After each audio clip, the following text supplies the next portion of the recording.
ya ahorita que usted es miembro, la va a poder ver, la va a poder descargar y la va a poder ver. Entonces, esa es una ventaja. Si está como invitado, es posible que no, ¿verdad? Entonces, pues aquí les informo que desde este momento, pues ya la clase está siendo grabada, ¿verdad? Ya la va a poder revisar aquí adentro de la plataforma de Teams. Entonces, sí, yo sugiero, ¿verdad? A los compañeros que no han instalado la aplicación, pues que lo hagan, ¿verdad? Ya están agregados. Si se recuerdan, el último día estábamos con la situación de que no dejaba todavía agregar algunos con el correo institucional, pero cabal, como yo les decía, era cuestión de tiempo. Al día siguiente, el sábado, ¿verdad? Ya estaba accesible y todos los que hacían falta ya yo los agregué. De hecho, en el equipo tengo agregados ahorita 23 personas, ¿verdad? 23 personas. Me faltan algunos todavía, ¿verdad? Yo esperaría que se manifestaran hoy, ¿verdad? Para poderlos agregar, ¿verdad? Tendría que ser ahí a través del WhatsApp, ¿verdad? Que me digan que no tienen correo institucional todavía, pero ya ven que estamos todos con correo institucional y hay algunas ventajas con eso, ¿verdad? Bien, no sé si hay alguna duda, pregunto. Sí, profe. Fíjese que yo pues ya me llegó un correo en el correo institucional de Microsoft y todo eso, para Perfecto. unirme, pero cuando intento unirme me dice que necesito permisos adicionales o algo así y que pregunte al administrador del grupo o algo por el estilo. Ah, vaya, vamos a revisar. De repente no lo tengo agregado. Bueno, usted sí ya tiene correo institucional, ¿verdad? Sí, Pues ya tendría que tener acceso, pero vamos a revisar. Y de igual manera, ahorita nos vamos a quedar ahí. Solo voy a apuntar. ¿Cuál es su nombre? Perdone. Alejandro Álvarez. Alejandro Álvarez. Alejandro Álvarez. Va. Yo voy a revisar a ver si está agregado correctamente dentro de la plataforma y etcétera para poder ver. Si le llegó el correo, pues en teoría todo debería de haber estado bien. ¿A usted lo agregué el viernes o le llegó el correo el sábado? No, a mí me llegó el correo el sábado en la mañana. Ah, vaya. O sea que son los que agregué el sábado que no se pudieron agregar el día viernes, ¿verdad? Si se recuerda, el día viernes estuvimos tratando de agregarlos. No sé si estaba usted presente el día viernes. Sí, estaba Ah, vaya. presente y cabal el viernes estaba tratando de crearla y todo eso, pero logré entrar bueno, registrarme en el correo ese hasta un rato después de la clase. Sí, pues. Alejandro Álvarez me dice. Espere, voy a revisar a ver. eh, vamos a ver.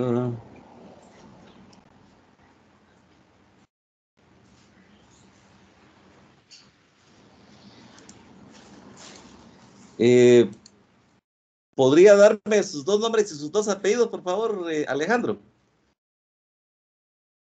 Alejandro Isaac Álvarez Andino. Alejandro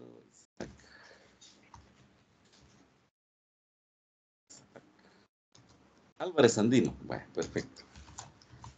Déjeme verificar dentro de un rato, le digo, vamos a empezar la clase porque si no nos atrasamos un poco, pero estoy yo pendiente ahí. Pregunto, Profe, alguien más tiene ese inconveniente? profe, solo una cosa. Dígame. Yo ya descargué Teams. Va, entonces hay que instalarlo, ¿verdad? Hay que instalarlo, ¿eh? Va. Vaya pues. Bueno, voy a compartir mi pantalla. Voy a compartir mi pantalla porque pues el capítulo. ¿Cuál capítulo es el que estamos viendo ahorita? Pregunto. El La 3. 3. Capítulo 3, Tres. ¿verdad? Capítulo 3. Bueno. Pues este capítulo 3 le tenemos que dar jaque mate el día de hoy y ya vamos pues casi más de la mitad, ¿verdad? Pregunto, ¿se ve mi diapositiva? Sí, sí, sí. Sí, Sí, profe. profe. Perfecto. Bueno, Sí. entonces voy a.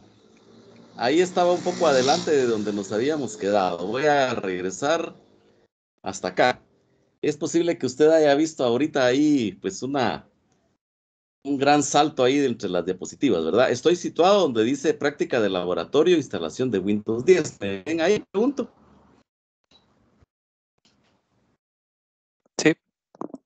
Bueno, ya sabe que si por cuestiones de internet hubiera algún inconveniente con ver la diapositiva mía, ya usted tiene el material ahí, ¿verdad? Ya tiene usted el material en su poder, ¿verdad? Estas prácticas del laboratorio ya están colocadas todas en la plataforma de Sysconet Acad. Ahí están todos los laboratorios. Y si usted ya instaló Teams, podrá verificar que yo coloqué ahí algunas tareas también. Entonces, ¿cómo va a ser la mecánica ya de aquí en adelante? La mecánica de aquí en adelante es que no voy a solicitar todas las tareas, ¿verdad? Yo sí sugiero que usted las haga todas. De hecho, en la plataforma de Netacal las estoy poniendo todas para que las realice todas y las suba todas. Pero a la plataforma de Teams, en donde están las tareas, ahorita que usted ya es miembro, vamos a hacer la prueba de si pueden descargar el archivo y lo pueden subir. Pero, por ejemplo, la tarea de la unidad virtual 1, ¿verdad? Que fue el primer laboratorio que hicimos, ese ya lo tienen hecho. Pues únicamente habría que subirlo ahí, ¿verdad? Y en la unidad virtual, perdón, la tarea del capítulo 2, que sería siempre dentro de esa unidad virtual, únicamente voy a colocar pues un par de laboratorios. O sea, no voy a saturar mucho esa plataforma. Pregunto, ¿sí se entiende lo que les estoy queriendo explicar ahorita? ¿Se entiende? Sí. Sí, profe. Va. Si no, pues ahí vamos a ir viendo en el camino. Miren, pues, esta práctica de laboratorio quedó como un reto, ¿verdad? Del fin de semana. Ahí vamos a preguntar un poquito más adelante. Lo que quisiera ahorita es avanzar un poco con los contenidos y ya vamos a ver cómo les fue con la práctica de laboratorio, ¿verdad? De igual manera, la siguiente práctica de laboratorio, que es instalación de software de terceros, ¿verdad? Dice, en esta práctica de laboratorio instalará y eliminará una aplicación de software de terceros suministrada por el instructor. Entonces, únicamente va a instalar, ¿verdad? Va a instalar el Packet Tracer de Windows. Perdón, Packet Tracer en Windows, Packet Tracer para Windows. Le informo, el Packet Tracer es un programa, es un simulador de redes que vamos a usar en el capítulo 6, Entonces ya vamos a empezar a preparar eso. ¿Qué es la idea de esto? Pues este Packet Tracer usted lo tiene como parte, ¿verdad? De los paquetes que puede usted descargar dentro de la plataforma de Netacad, donde están los recursos del curso. Si se recuerda, el primer día de clase explicamos esa parte. Ya usted podrá ver ahí que puede descargar eso. Entonces usted lo descarga, ¿verdad? Lo descarga y lo instala. Solo que, ojo, verifique, por ejemplo, si su instalación de sistema operativo es de 32 o de 64 bits.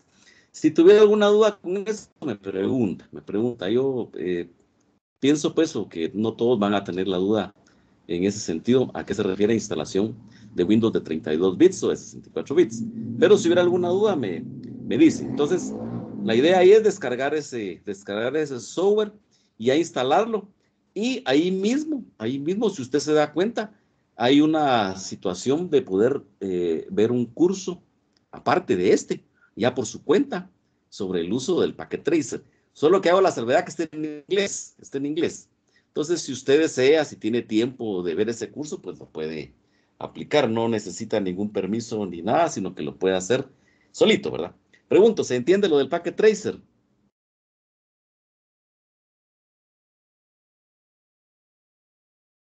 Sí, profe. ¿Tienen alguna? Gracias. Entonces, estos términos de poder instalar un software que no es propiedad de Microsoft se denomina software de terceros, ¿verdad? Una tercera persona. Entonces, de igual manera, así como estaba el compañero ahí comentándonos que ya descargó la aplicación, pues ahora la tiene que instalar. Las instalaciones dentro de los sistemas operativos de la mayoría de software, pues son muy intuitivas porque las personas que los diseñan los hacen para que se puedan ejecutar de una manera fácil, práctica, ¿verdad? No necesitaría tener muchos conocimientos para poderla instalar. Y al referirme yo a que son muy intuitivas, es que la interfaz gráfica que tiene le va a dar la información de qué tiene usted que hacer y prácticamente lo único que tiene que hacer es ir con el siguiente, etcétera, ¿verdad? Pero de igual manera vamos a verificar, ¿verdad? Vamos a verificar. Estos son laboratorios que habría que realizar y ya en esta segunda semana de clases, pues ya estamos de alguna forma familiarizados con la mecánica de los laboratorios y cómo se hacen y cómo se suben. Y pues los laboratorios tienen una fecha ahorita abierta todavía para poder hacerla. Yo sugeriría que los vayan tratando de ir haciendo en la clase, si no les diera tiempo hoy mismo, pues hacerlos mañana, pero que no pase del día en que se van haciendo, para que no se les vayan acumulando, porque en la plataforma de Netacad sí vamos a colocar todos los laboratorios que son, ¿verdad? Y entonces a la hora de subir a las tareas a Teams, pues vamos a colocar algunos en especial, ¿verdad? Pero, ¿con qué finalidad se hace esto? Me gustaría que se realizaran todos los laboratorios, porque ya se dio usted cuenta que con los laboratorios se aprende mucho.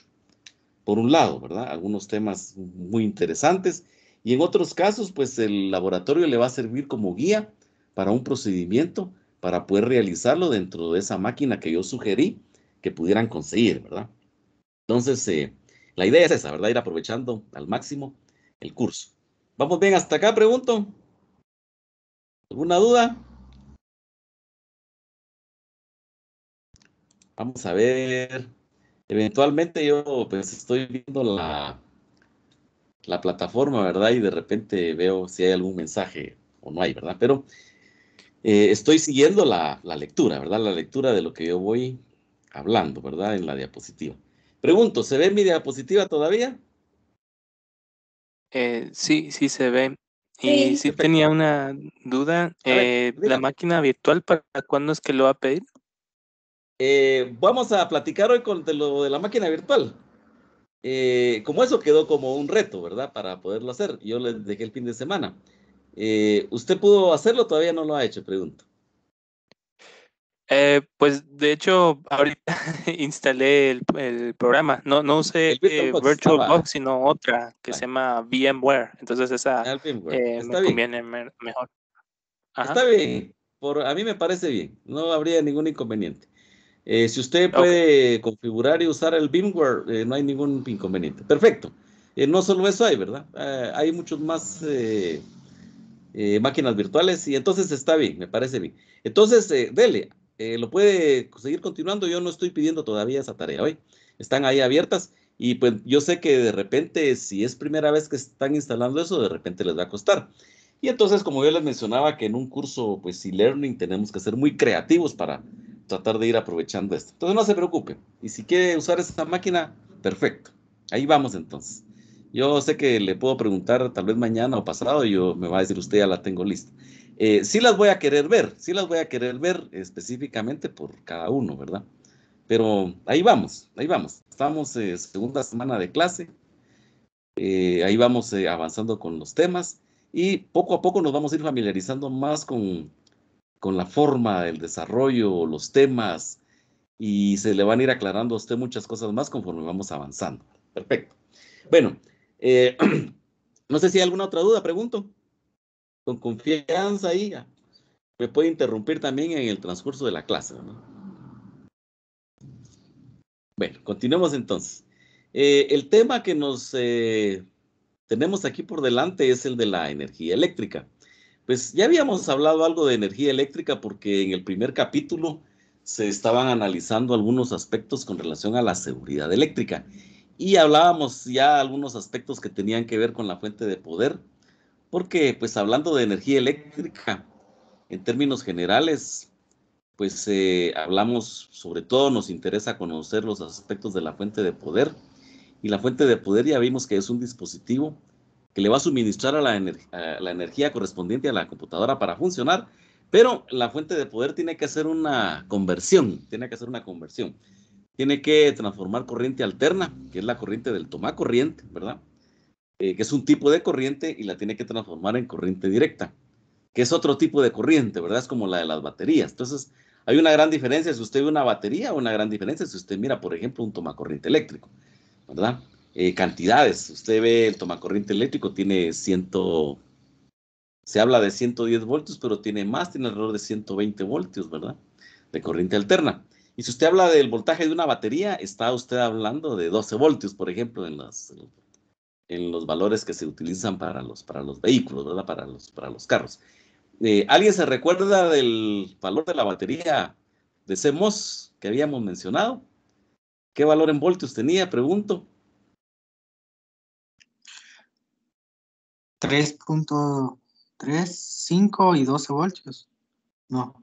Esos son los valores de voltaje de la fuente de poder, ¿sí? Está bien.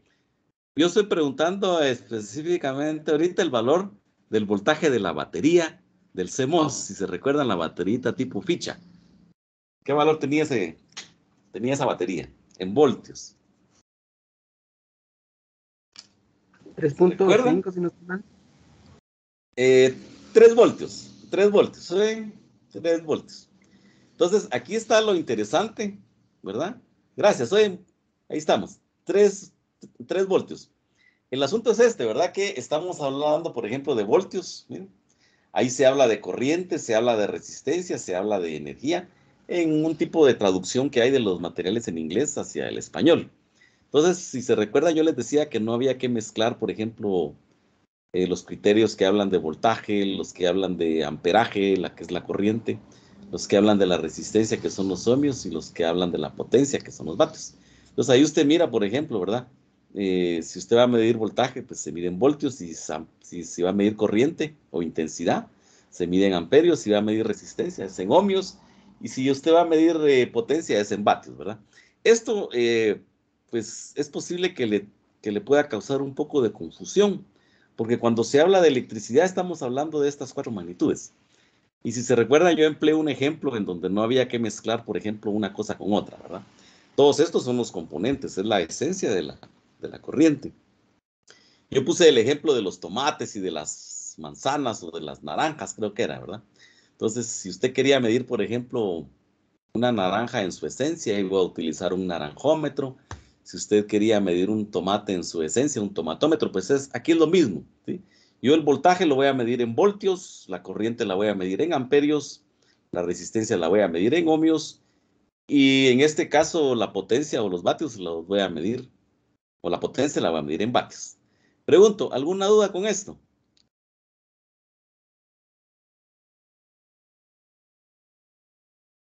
Perfecto, ahí vamos. Entonces, miren, pues, como estas son un tipo de magnitudes, toda magnitud, ¿verdad? Pues ya hemos visto en los estudios a qué se refiere una magnitud, ¿verdad? Un vector, una magnitud, etcétera. Aquí hacemos de cuenta que todos estos valores son medibles y calculables, o sea, son medibles a través de un instrumento de medida, pero son calculables a través de números, ¿verdad? Y de hecho, pues hay una famosa ecuación básica que se conoce como la ley de Ohm, y en ella se expresa que el voltaje va a ser igual a la corriente multiplicada por la resistencia. Pues de hecho ahí si usted ve que el voltaje es igual a la intensidad por la resistencia, pues de ahí puede usted calcular voltaje. Si usted tiene intensidad multiplicado por resistencia, le va a dar voltaje. Pero de igual manera usted puede también, por ejemplo, ahí despejar, ¿verdad? La resistencia o despejar la intensidad de esa sencilla y pequeña ecuación. Y, por ejemplo, si usted quisiera ver la resistencia, pues va a ser igual al voltaje dividido la intensidad, y si usted quisiera ver intensidad va a ser igual al voltaje partido la resistencia, ¿sí? Entonces, en un sistema eléctrico, pues la potencia, ¿verdad? Va a ser igual a los voltios por la intensidad. Entonces, si se da cuenta, son términos bastante sencillos. No es una cuestión del curso entrar mucho en aspectos de cálculo numérico, pero si bien es cierto, hay un laboratorio que tiene que ver con esto. Entonces, lo que usted tiene que ver es específicamente qué es lo que le están pidiendo, ¿verdad? Vamos bien hasta acá con lo de la ley de Ohm. Pregunto, ¿alguna duda me consultan? No tenga usted inconveniente. Bien, cambié de diapositiva. Pregunto, ¿me escuchan? 1, 2, 3, probando, probando. Sí, profe. Sí, bro. Vaya.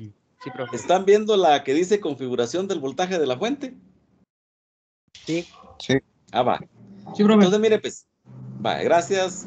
Entonces, cada fuente de poder va a tener atrás un switch, ese switch que se mira en la foto. Y entonces ahí va a tener la selección del voltaje. 110 voltios o 115 o 220 o 230. O sea, 110, 115 es una opción, 220, 230 es otra opción. Entonces, por ejemplo, la tensión de red que nosotros vemos aquí en la ciudad de Guatemala o en el país de Guatemala es de 110 voltios, 110 diagonal 115. Y, por ejemplo, el único lugar donde, de la América, si no estoy mal, Es la Argentina donde se utiliza ese otro valor de tensión de red, ¿verdad? Que es un poco más alto. La idea es esta, que si usted verifica que una máquina no enciende, por ejemplo, tendría que ir a verificar, ¿verdad? Dentro de las cosas que habría que verificar es que ese selector de voltaje o ese interruptor esté colocado en la posición que corresponda. ¿En qué posición deberíamos de colocarlo? Pregunto.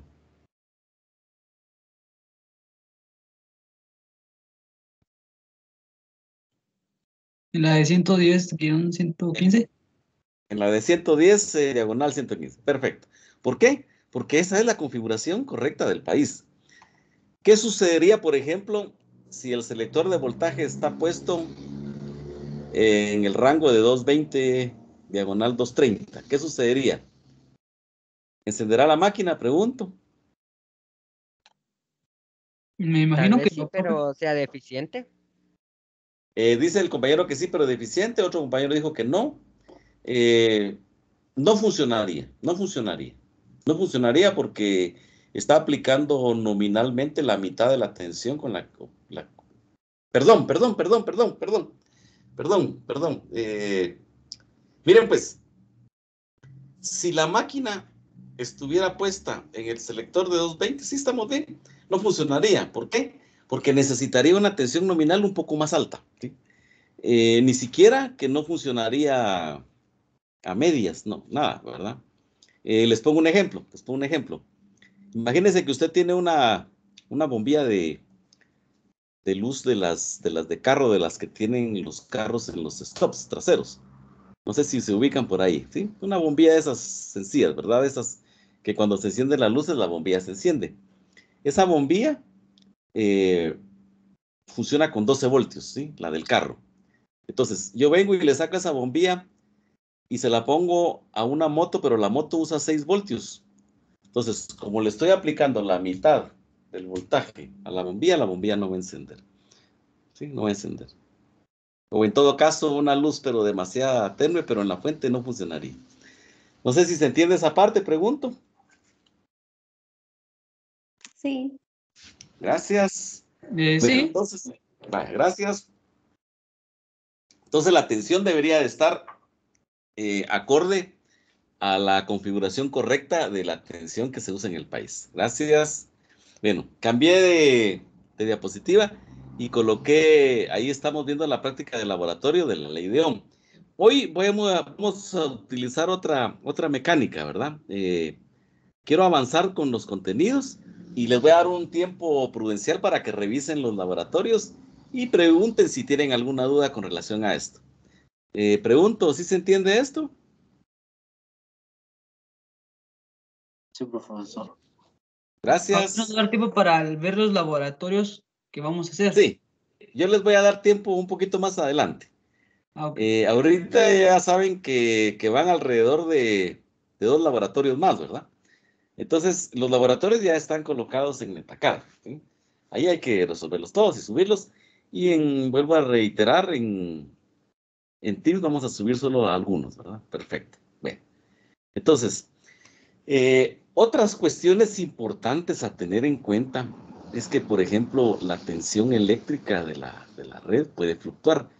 ¿Cómo veo yo que puede fluctuar? Por ejemplo, hay una tormenta así de esas fuertes y de repente cae un rayo y la luz se va, ¿verdad? Entonces, así dice uno normalmente, ¿verdad? La energía eléctrica se va, pero nosotros entendemos que cuando hablamos de la luz que se va, pues la energía eléctrica se cortó. Entonces, cada vez que hay un corte, o sea, un incremento o decremento, o sea, me refiero a la acción de quitar la energía eléctrica, los valores de la tensión pueden fluctuar, ¿verdad? Entonces, ahí hay unos términos, miren, apagón total es una pérdida total de la alimentación de la corriente. La baja de tensión es una disminución en el nivel de voltaje de alimentación. El ruido, ¿verdad? Interferencia proveniente de generadores o rayos. Los picos de voltaje es un aumento repentino del voltaje durante un periodo corto, que en algunos casos pudiera superar el 100% del voltaje normal en una línea. Y un sobrevoltaje. Entonces, si es un apagón total, pues se fue la luz, ¿verdad? Si una computadora, por ejemplo, de escritorio está conectada y estaba funcionando, se ve afectada. ¿Por qué? porque es como que usted lo hubiera desconectado automáticamente y hay algunos componentes que pueden sufrir daños, ¿verdad? La baja de tensión, pues una baja de tensión es como que usted tuviera, por ejemplo, el selector de rango en 220 y le está aplicando 110, y entonces la máquina no va a funcionar, ¿sí? Si hay bajas o caídas de tensión, no va a funcionar. Antes era muy común ver, por ejemplo, en el interior de la República, aquellos focos de la luz del alumbrado público, que de repente se miraban un poco tenues. ¿Por qué? Porque no tenían la atención necesaria, ¿no? Cuando se habla de ruido o interferencia proveniente de generadores o rayos, ¿verdad? Es como cuando usted mira, por ejemplo, en la televisión, en canales abiertos. Hoy creo yo que no es muy común estar viendo televisión de canal abierto, pero de repente está uno viendo un canal, ¿verdad? Y encienden una licuadora en la cocina y hay un ruido, ¿verdad? Que se puede filtrar a través de las ondas electromagnéticas o se puede filtrar a través de la misma corriente eléctrica de los cables y se ve una interferencia, por ejemplo, en la televisión, ¿verdad? Se ve esa interferencia. Entonces, a eso se refiere, ¿verdad? Interferencia proveniente de generadores o rayos. Y cuando se habla de picos de voltaje, aumento repentino de voltaje que se mantiene durante un periodo corto y que va a superar el 100% del voltaje normal en una línea. ¿Cómo podría ser esto?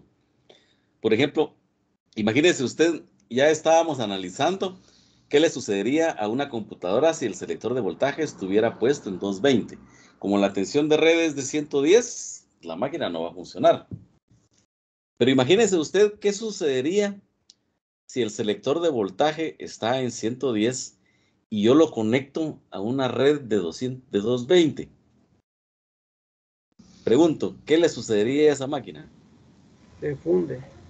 Se funde, ¿verdad? Se quema. Perfecto. Se funde, se quema. ¿Por qué? Porque le estoy colocando casi que el doble de la tensión, ¿verdad? Perfecto. Y entonces, por último, ahí el sobrevoltaje es un aumento drástico del voltaje por encima del flujo normal de corriente. Entonces, si ustedes se han dado cuenta, por ejemplo, cuando hay mucha tormenta eléctrica, ¿verdad? Y está aquello que se ve que la luz se va y se viene.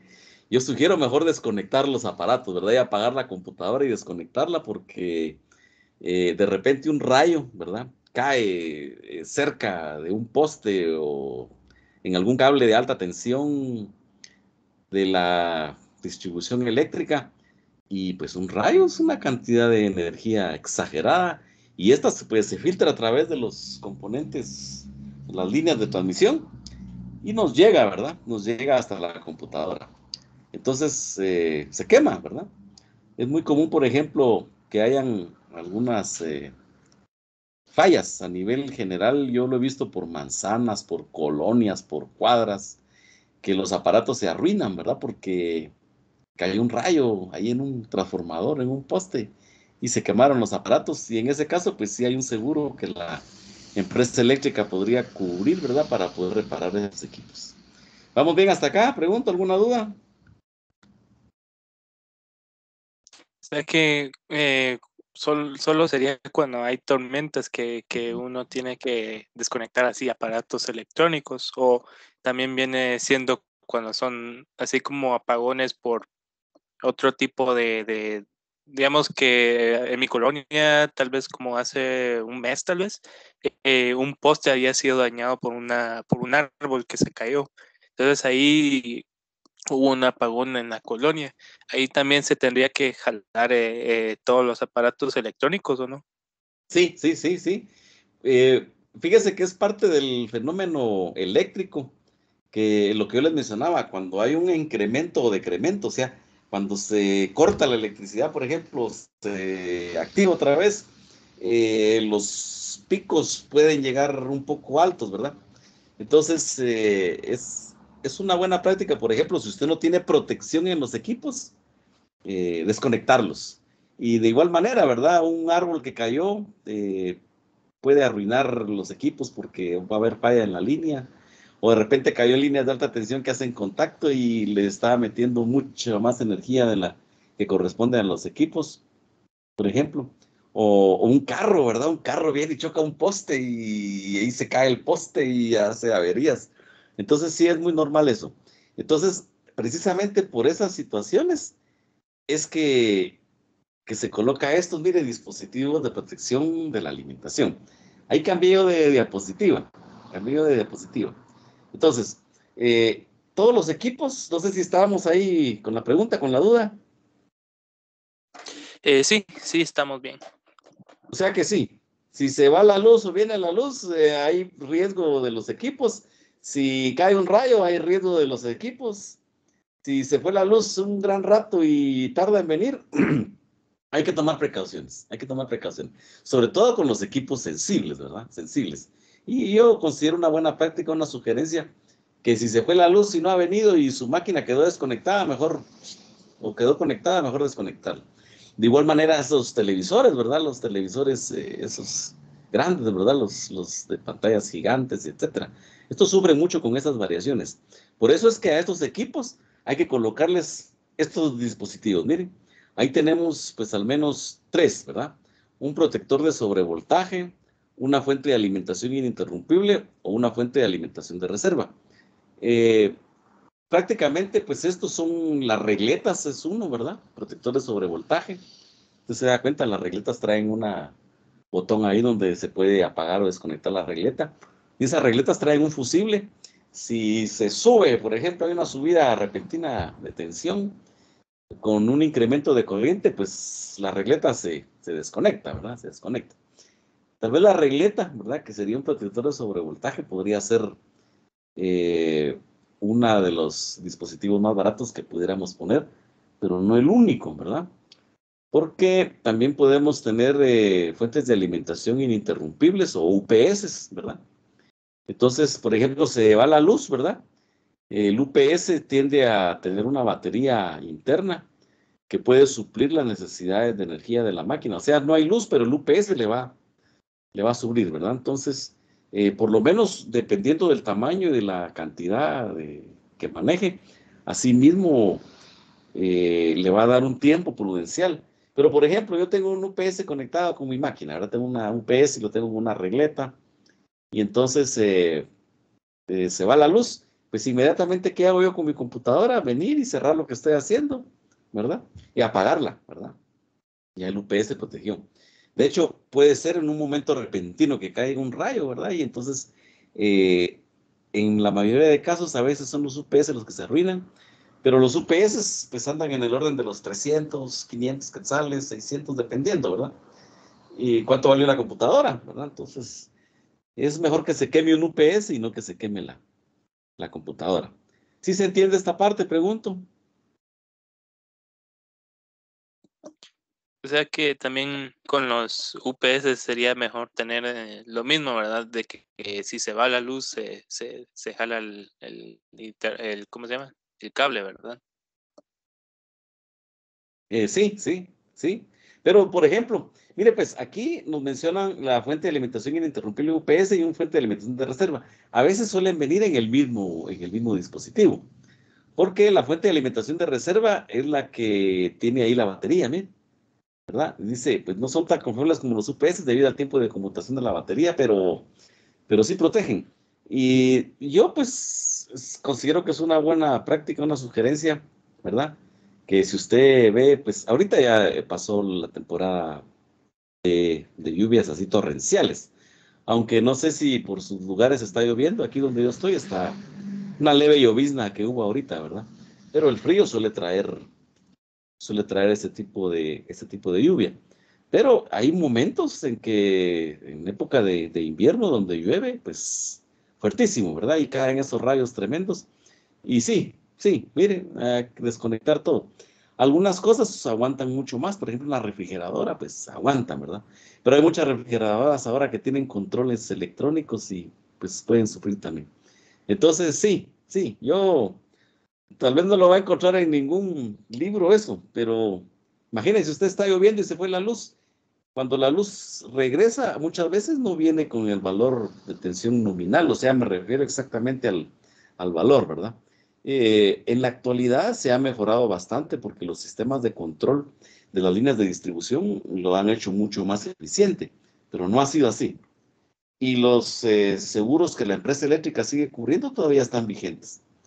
Y les puedo asegurar que más de alguno de ustedes ha tenido alguna experiencia en donde se han arruinado la mayoría de equipos conectados, por ejemplo, en una cuadra, ¿verdad? O en su colonia o en algún sector, ¿verdad? Eso así es. Vamos bien, hasta acá, pregunto.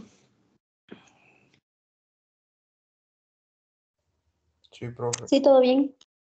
Gracias. Bueno, cambié de diapositiva porque ahí terminaría esa parte y esa parte tendría que ver con el laboratorio de la ley de Ohm, ¿verdad? Entonces, poquito a poco, como se van a ir dando cuenta, ya ustedes van a ser autosuficientes de poder empezar a generar y elaborar sus laboratorios sin tanto inconveniente. Ya usted va a comprender bien de qué se trata. Pero de igual manera, algo que haya duda, ¿verdad? Por ejemplo, ya sabe usted que si no tiene preguntas, usted lee el procedimiento, sabe de qué se trata, le pone su nombre hasta abajo y lo sube. Y si hubiera alguna duda específica con relación a lo que preguntan, ¿verdad? Igual, ¿verdad? Me pregunta para poder aclarar esa parte y poder hacer el laboratorio de la forma correcta, ¿verdad? De eso se trata. Bien, entonces, ese sería un tema, como usted lo ve, es bastante corto y tiene un laboratorio que es el de la ley de Ohm. Ahí le van a pedir calcular, ¿verdad? Calcular, ¿qué va a utilizar la ley de Ohm? Voltaje es igual a intensidad por resistencia. O le van a pedir intensidad o le van a pedir resistencia, ¿verdad? Bueno, vamos entonces con no sé si hay alguna duda con lo de la corriente eléctrica. Pregunto, estaremos claros ahí. Y de los dispositivos que se utilizan, ¿verdad? Para protección. Yo tengo una consulta. A ver, dígame. En Sí, mi dígame. laboratorio de la ley de ohmios, Ajá. en la última pregunta, dice Sí. que debemos de responder respecto al color del cable y solo nos da Ajá. dos valores, nos da la potencia y la corriente, entonces me imagino yo que probablemente tendríamos que calcular la resistencia para saber el color, ¿no? ¿Está usted en su computadora? Ajá. Pregunto. ¿Puede compartir el laboratorio para ver la pregunta? Lo miramos con todos para sacar la duda. ¿Puede? Ah, bueno, solo que mi Me dice, computadora no tiene me dice. micrófono, es que mi computadora no tiene micrófono, entonces ahorita estoy utilizando Está con el creo que está en el teléfono. teléfono, pero Va. sí. Mire pues, va. Está bien, así como usted, está bien, no tenga pena. Mire pues, el laboratorio le puede pedir tres cosas, o calcular voltaje, o calcular intensidad, cuatro serían, voltaje, intensidad, resistencia o potencia, cualquiera de esas derivadas de la ley de Ohm. Ahora bien, los colores son los colores que aplican a la fuente de poder. Por ejemplo, ¿qué color es el que hace referencia a 5 voltios? Es el color rojo, ¿sí? En una fuente de poder. Cualquier alambre de color rojo que usted mire en una fuente ATX son 5 voltios, por ejemplo. Vaya, ¿qué otro alambre hay en la fuente de poder? Un alambre de color amarillo, por ejemplo. ¿A qué voltaje, a qué valor de voltaje hace referencia el color amarillo? A 12 voltios. Entonces, nosotros tenemos que estar conscientes, por ejemplo, de que los valores de voltaje que vamos a manejar en las computadoras de escritorio son los que ya hemos mencionado y que en su momento también algunos lo han respondido, ¿verdad? Que son el más menos 5 voltios, el más menos 12 voltios y el más 3.3 voltios. Esos son los valores. O sea que serían de 5.2, de 12.2 son 4 valores y el de 3.3 que serían 5 valores, ¿verdad? Entonces, el rojo son 5, el amarillo son 12 y el de 3.3 es de color anaranjado. Entonces, si le preguntaran, por ejemplo, dentro del laboratorio, a usted le salieron que son 12 voltios, ¿qué color de alambre pondría? ¿O qué color pondría si le preguntaran qué color corresponde a los 12 voltios? Amarillo. Amarillo, perfecto. ¿Y si fueran 5 voltios? El rojo. El rojo, perfecto. ¿Y si fueran 3.3? El Naranja. naranja o anaranjado, sí, perfecto. La fuente tiene más colores, tiene un color verde, tiene un color gris, tiene un color lila, etcétera. Pero los valores de voltaje son esos, no va a encontrar otros. Esos otros valores o esos otros colores tienen una función diferente aplicado con esos valores. Los más característicos son esos que mencionamos ahorita. El amarillo, ¿sí? El color rojo y ¿Y el cuál? ¿Cuál otro? El anaranjado, ¿verdad? No, el anaranjado. Hay color para los menos 12 voltios y color para los menos 5 voltios también. Lo dejo ahí de inquietud y a mí lo preguntamos dentro de un rato. No sé si estaremos por ahí con eso. A eso se refiere el laboratorio. La compañera ahí que nos estaba preguntando. Sí, eso es. Muchas gracias.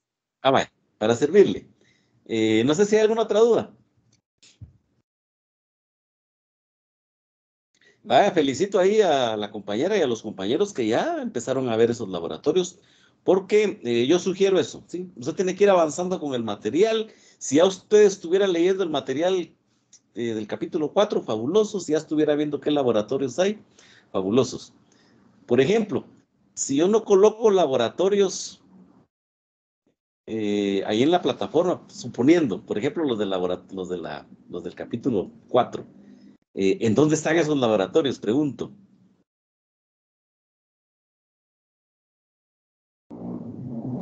La plataforma de NetAcad. En la plataforma de NetAcad, ¿verdad? Conforme usted va avanzando, llega un momento en donde le dice laboratorio tal, tal, y usted lo descarga, solo que ese es un PDF, ¿verdad? Es un PDF. Entonces, yo que le estoy proporcionando un archivo de Word exactamente igual, es para que lo pueda editar, ¿verdad? Pero de igual manera es un archivo PDF que lo pudiera descargar y lo abre con un editor de texto y se puede perfectamente. Bien, muchas gracias. Ahí vamos entonces. ¿Alguna otra duda más? Pasamos al siguiente tema que sería funcionalidades avanzadas de las computadoras. ¿Estamos bien ahí? Pregunto.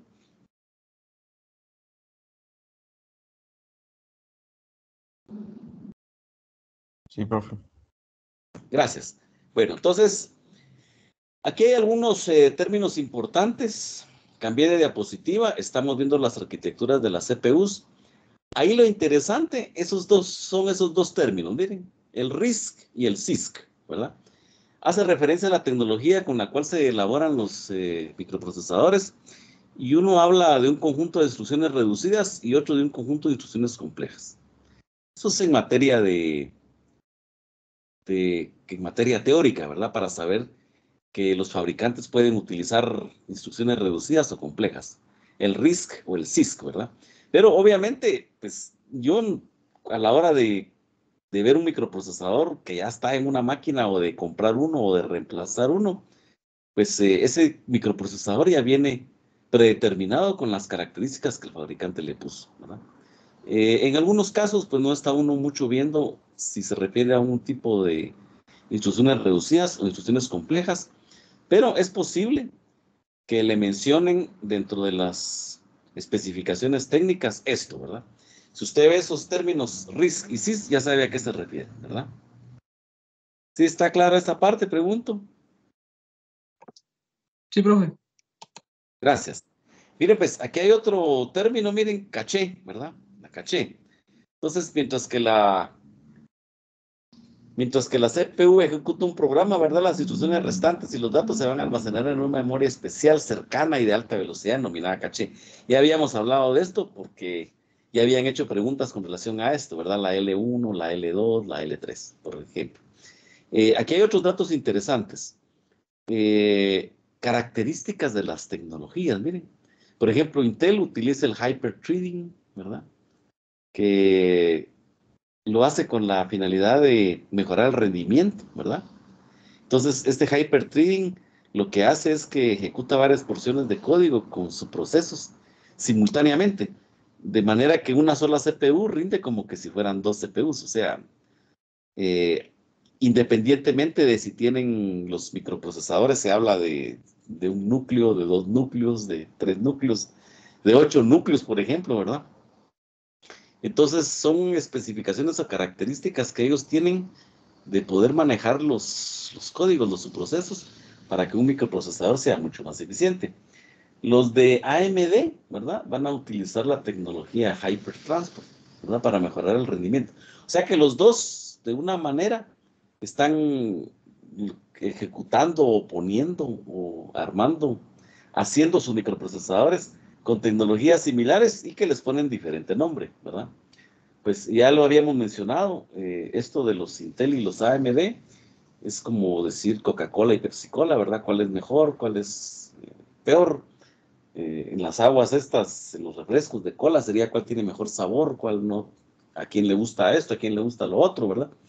Entonces, ha habido incluso alguna especie como que de competencias. Y a nivel tecnológico hay una serie de mediciones. Se denomina un benchmark, es el término en inglés, el benchmark de comparación. Y no solo se aplica a los microprocesadores, sino que se aplica a muchas otras cosas, en donde se ponen a competir uno y otro y ver cuál es mejor. Y esto pues ha sido una como que carrera pareja, diría yo. En algunos modelos Intel supera a AMD, en otros AMD supera a Intel, y los dos son muy buenos procesadores. Los dos son muy buenos procesadores en la actualidad. Algunos han tenido pues defectos, fallos, y algunos otros pues han tenido muchos aciertos, pero así ha sucedido. En la actualidad yo veo un gran desarrollo de los dos, porque estamos hablando de Core i5, Core i7, por ejemplo, de primera, segunda, de novena generación. O sea que han ido mejorando ese procesador, ¿verdad? Hablamos, por ejemplo, de los AMD, los Ryzen 3, Ryzen 5, ¿verdad? Ryzen 7. Entonces, los dos sí están queriendo, siempre tratando de captar la atención del consumidor con relación a sus productos. Y las máquinas de la actualidad, pues son unas máquinas, por ejemplo, las máquinas que hay en el mercado, pues tienen que estar acorde, por ejemplo, a las exigencias. Imagínense, vamos sobre el segundo año de pandemia y si no tuviéramos un equipo lo suficientemente bueno, diría yo, sería tal vez no muy posible poder recibir capacitaciones o clases así, ¿verdad? Y si usted pues ha estado en educación formal, se ha dado cuenta de que desde la escuela primaria, escuela secundaria, la universidad, pues todos han estado recibiendo clases desde la casa. Y posiblemente vamos a estar 6 meses más todavía del otro año en esto. Dígame usted, ¿cómo hubiera sido posible esto si no tuviéramos computadoras buenas, verdad? Pregunto, ¿alguien tiene computadoras con procesador Intel? Pregunto. ¿Está consciente de que es Intel su procesador? Yo, pero es muy viejito el procesador. Yo también. Es muy viejito. Sí, profe, es un Celeron. Así, y ese cuesta. Y no tiene las capacidades para eso. Pero los Celeron son viejitos de marca, pero hay Celeron nuevos. Hay Celeron nuevos. Pero si hablamos, por ejemplo, de un Celeron en materia de Intel, no va a ser lo mismo que decir un Core i, ¿verdad? Un Core i, por ejemplo. AMD, ¿alguien usa procesadores AMD o tiene AMD en su computadora, en su laptop? Yo, ¿Y qué profe, tal? Bueno, malo. pues la mía es rápida, profe, es una AMD Ryzen 3. Eso, está bien. Son los equivalentes, ¿verdad? Son los equivalentes. Es como un Core i3. Es buena su máquina. De hecho, yo les comentaba que yo estoy utilizando una Core i3 y es viejita. Es una máquina viejita. Esta máquina, la mía, cuando salió, tenía un Windows 8.1. No, un 8 creo que era. Y un mal sistema operativo, como van a ver más adelante cuando estemos abordando la parte de los sistemas operativos. Y recuerdo que en esa época yo tenía que hacer un examen de sistemas operativos virtual, así, enseñando lo que hacía. Y me tenía la opción de tener un Windows 7 para hacer el examen. Yo preferí Windows 7 porque ya lo conocía muy bien. Y me ha parecido un buen sistema que lo he seguido usando. Y a la misma máquina le cambio disco duro y tengo un Windows 10 para usar. Pero mi disco que tengo ahí es 1 tera y tengo una de archivos y de todo que me sirve para dar clases y entonces pues no he querido cambiar. Aunque esto de los sistemas operativos, por ejemplo, el Windows 7 acaba de terminar su periodo de soporte, ¿verdad? Entonces pues sí hay que migrar a otra cosa, ¿no? Pero si algo funciona bien, ¿para qué cambiarlo, verdad? De eso se trata. Entonces, retomando lo de los microprocesadores, pues si se dan cuenta, de forma moderna, Yo podría decir, ¿verdad? Que a partir de un Core i3 tenemos una nave para movilizarnos, ¿verdad? Una nave dentro de las computadoras. Es las comparaciones, ¿verdad? El compañero que nos estaba hablando del Celeron. Fíjense que yo les puedo, por ejemplo, hacer un poco de memoria con los procesadores y hablar, por ejemplo, de un Pentium 3, imagínense usted. De más antes todavía podía hablarles de un 486DX. Entonces, conforme fueron aumentando, conforme fue pasando el tiempo, fueron mejorando los microprocesadores. Y yo recuerdo, por ejemplo, que en el lapso, para no ir tan lejos, de un Pentium 3 a un Pentium 4, que es similar a ese Celeron que menciona el compañero, fue un gran cambio, una gran diferencia. Ya sentía uno que con un Pentium 4 tenía una nave para andar, ¿verdad? Si lo comparábamos con los procesadores anteriores. Pero de ahí empezaron a venir los procesadores de 2 núcleos, los dual core, o los core 2 duo también que se mencionaban. Y entonces decía uno, Pentium 4 ya no sirve, ¿verdad? Ya no, está algo obsoleto ese microprocesador. Bueno, y después de los de doble núcleo, perdón, empezaron a venir los procesadores, los de la familia Core i. Y entonces otro gran salto, otro gran salto. Si comparamos un Core i, por ejemplo, con un Celeron, es enorme es la distancia, ¿verdad? Bien. Vamos bien hasta acá, pregunto. ¿Una duda?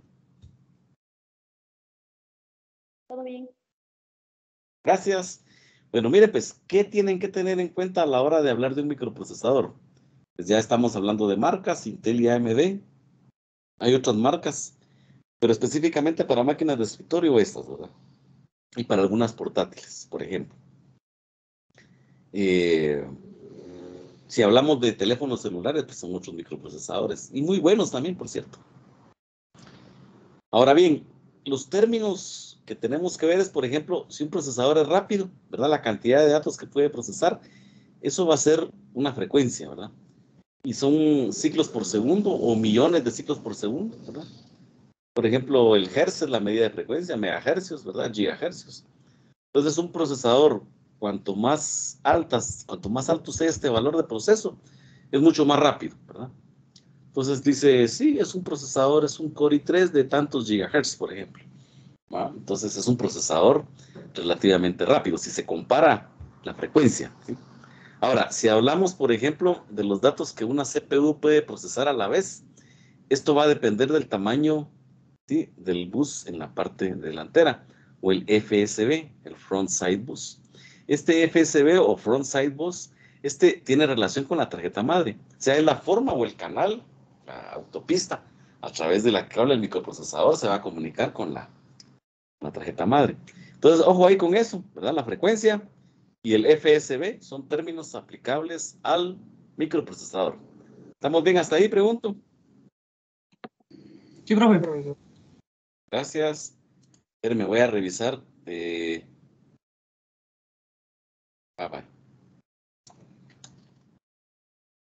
Solo voy a contestarle ahí a un compañero que nos está poniendo que había mucho tráfico. Es en la nueva clase.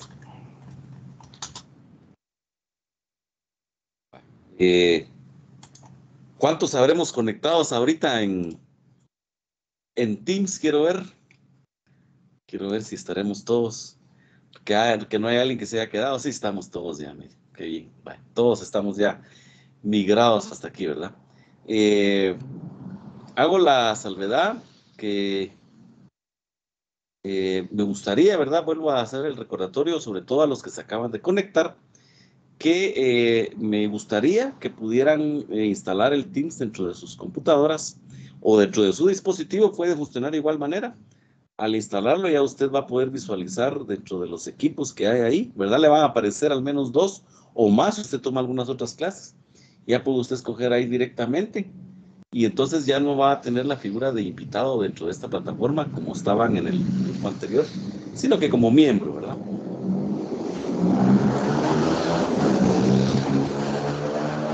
Vamos a esperar a que pase esa moto bulliciosa que se ha de haber oído ahí. Entonces, me interesa, ¿verdad?, que no estén como invitados dentro del curso, sino que estén como miembros, ¿verdad? Entonces, ¿cómo va a estar como miembro? Entrando desde la aplicación. Otra forma es que a veces cuando entra con el navegador le pide la cuenta de correo, ¿verdad? Entonces puede ser que entre con el navegador y entra con la cuenta de correo. Sí, dígame, quién levantó ahí la mano?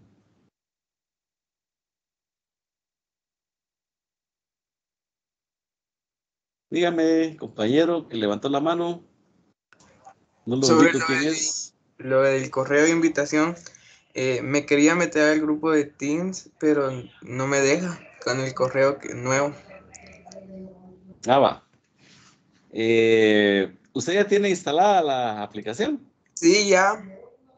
Vaya, ¿cuál es? Por favor, deme sus dos nombres y sus dos apellidos, porque tengo que verificar también el caso de Alejandro Isaac ahí, que tiene el mismo inconveniente.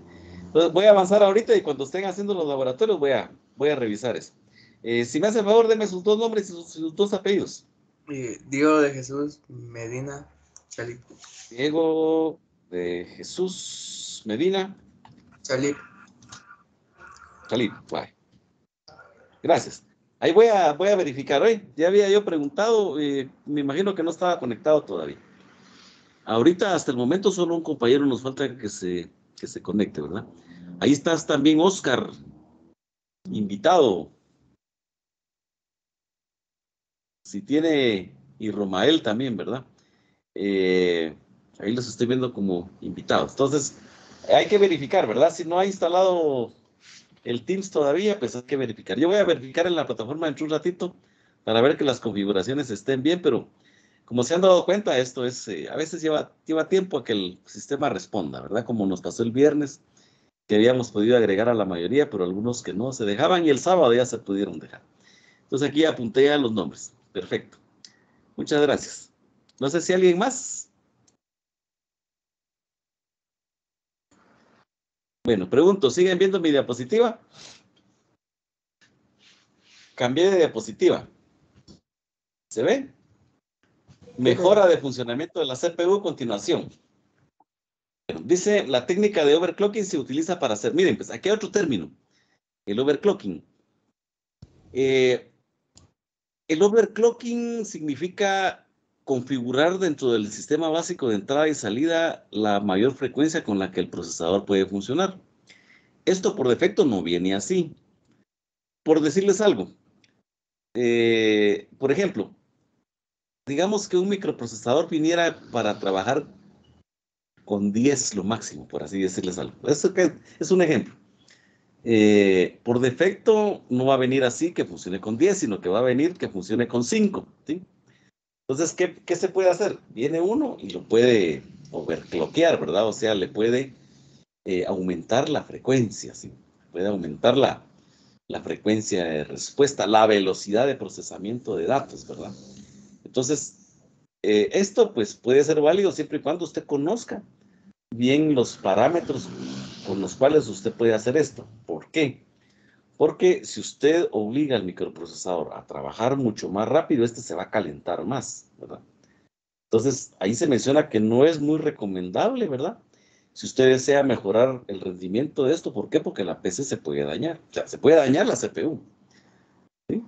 Entonces, el overclocking es un término que se puede hacer, pero que no es muy recomendable. Significa aumentarle la frecuencia del microprocesador. Y lo opuesto a esto es la moderación de la velocidad, ¿verdad? Entonces, por ejemplo, si un procesador funciona a una velocidad inferior a la nominal, ¿verdad? Va a conservar energía. Sí, dígame, alguien me quería hablar ahí. ¿Qué pasa si, o sea, hay alguna opción o alguna solución para eso? O sea, para que sí aumente, pero poco y no se arruine. Digamos, como usted puso el ejemplo de 10 y está funcionando en 5, lo puede poner en 8 o 7. Sí, se puede. Mire, pues, como le mencionaba, esto va a depender mucho del conocimiento que usted tenga del comportamiento de ese microprocesador, de la unidad de refrigeración que maneja, y va a ver más adelante las unidades de refrigeración. Entonces, por ejemplo, si una máquina no tiene una unidad de refrigeración adecuada o no se enfría lo suficientemente rápido, no es conveniente, por ejemplo, que yo le aumente la frecuencia del microprocesador. Pero esto ya entra, por ejemplo, dentro de un criterio que usted tiene que emplear, ¿verdad? Como técnico. Entonces, sí se puede. Usted me dice las cantidades que pusimos, por ejemplo, ¿verdad? Yo puse 5, lo que viene normal, 10 es lo máximo, sí se le puede, usted le puede poner un 8. Pero siempre y cuando se conozca los comportamientos, conozca usted lo que está haciendo y tener en cuenta de que no es un método recomendable, ¿verdad? ¿Sí? Hay quienes lo hacen. ¿Sabe cómo es esto? Como cuando se tiene un vehículo y se le hacen arreglos al motor para que este funcione mejor, ¿sí? Entonces, ¿qué va a pasar? Puede ser que se arruine, ¿verdad? ¿Por qué? Porque está exigiéndosele más de lo que se puede hacer, ¿verdad? Entonces, no es una buena medida. Se está hablando de que se puede hacer esto, que se le puede dar, pero la moderación es lo mejor, ¿verdad? Si usted tiene, por ejemplo, una máquina que usted considera que es muy lenta, por ejemplo, porque eso puede pasar, ¿verdad? ¿Por qué quisiera uno aumentarle la frecuencia al microprocesador? Ah, es que la máquina está muy lenta. Bueno, hay que verificar si la máquina está lenta por hardware o por software, ¿sí? Cuando menciono, por ejemplo, hardware, que sería lo primero, bueno, veamos qué microprocesador tiene, cuánta cantidad de RAM tiene. Entonces, por ejemplo, compañero que mencionó la Celeron, ¿qué sistema operativo tiene el compañero que nos mencionó que tenía una Celeron así algo viejita? ¿Qué sistema operativo está utilizando? Pregunte. Windows. ¿Perdón? Windows. ¿Perdón? ¿Qué Windows? 7, 10, 10. 8, El 10. Vaya. 32, 64 bits. 64. 64. Va. ¿Usted cuánto de memoria tiene en esa computadora? ¿4 gigas? 8. 8, vaya. Fíjese que ahí, por ejemplo, estamos usando un microprocesador que no es muy potente, pero tiene un sistema operativo que acepta bastante memoria RAM y tiene bastante memoria RAM. Entonces, por ejemplo, ¿y su máquina es lenta, es normal, podría decirla, o es rápida, compañero de la Es normal. Normal, vaya, Sí. normal. Es Saca el trabajo, ¿verdad usted? Sí, sí. A veces se me traba, pero Se saca. traba un poco. Sí. Vaya. Entonces, mire, pues, por ejemplo, tiene un buen sistema operativo de 64 bits, tiene buena memoria RAM, el procesador es lo único que no está muy bien. Él podría decir, bueno, yo la voy a overclockear para que la máquina funcione mejor, ¿verdad? Su máquina tiene ventilación o enfriamiento pasivo, activo.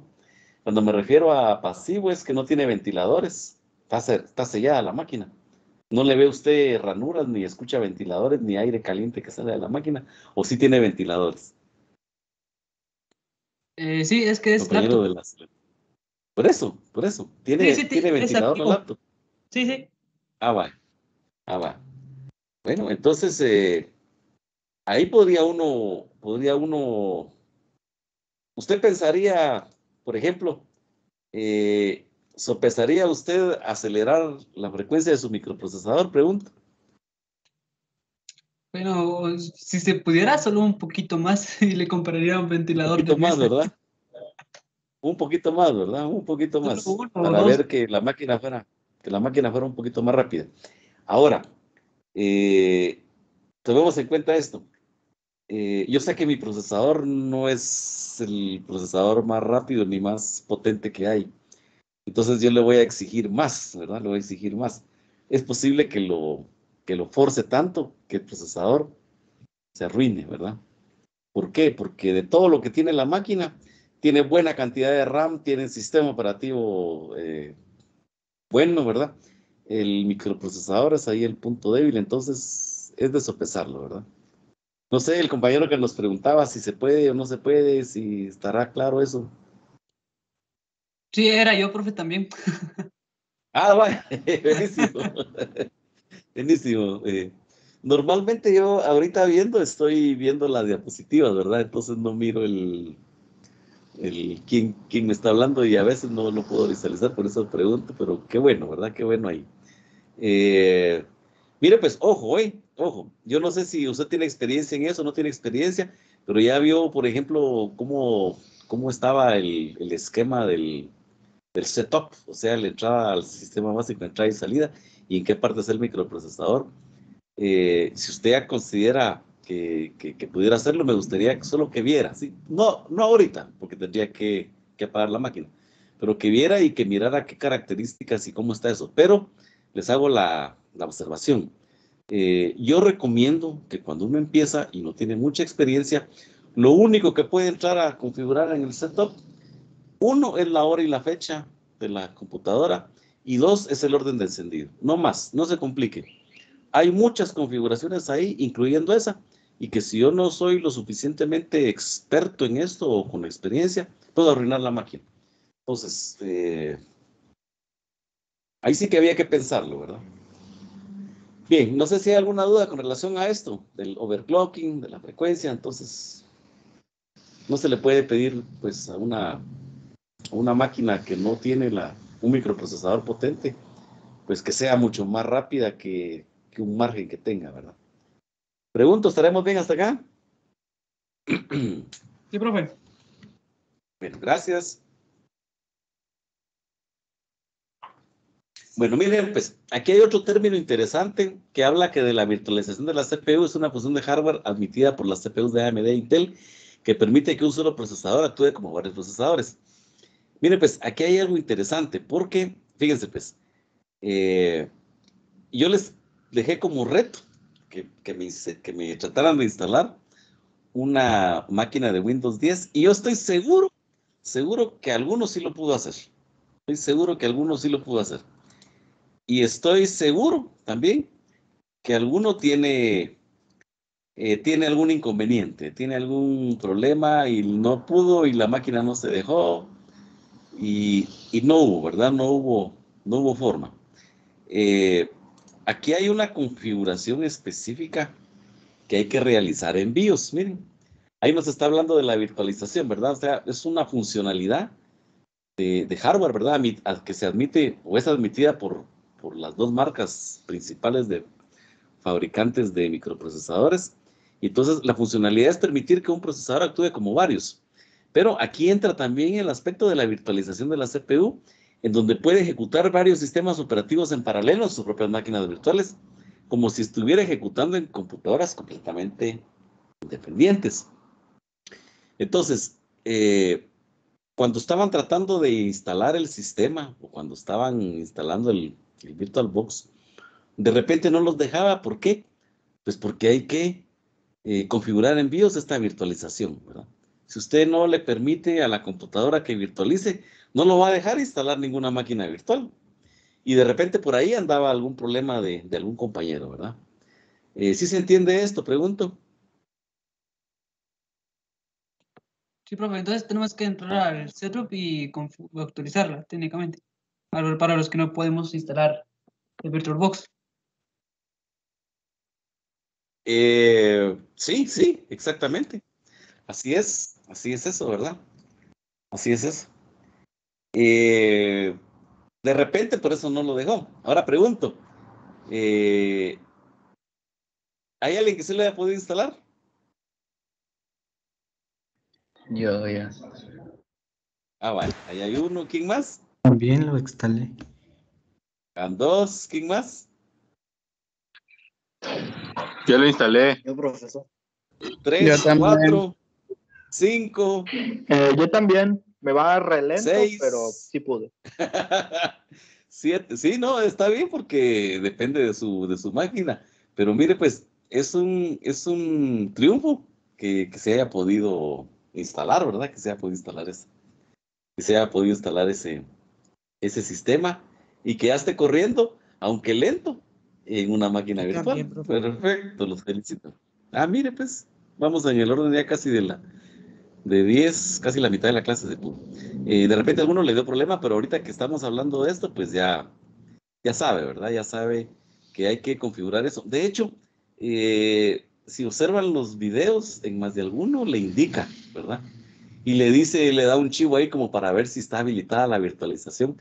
No sé si alguien vio cuál es el chivo para ver si está habilitada la virtualización sin tener que entrar a BIOS. Pregunto.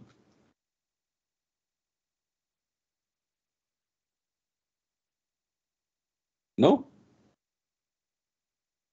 Sobre todo Windows 10 da esa funcionalidad, ¿verdad? ¿Cuál es, profe? Dígamela. Se la dejo ahí de inquietud. Se la dejo de inquietud. Sí. Se la dejo de inquietud. Sí, hombre, ahí usted la va a buscar después. Está en más de alguno de los videos esos que le dicen, cuando usted tiene que instalar una máquina virtual, tiene que verificar que esta función esté habilitada. Entonces, ¿qué se hace? Se va aquí. Tiene que ir a habilitar la BIOS. Pero ¿cómo sabe si BIOS está? Aquí, mire, puede ir directamente a verla. Te la dejo ahí de inquietud, ¿eh? Y si no, la decimos dentro de un rato. Bueno, ¿vamos bien hasta acá? Pregunto.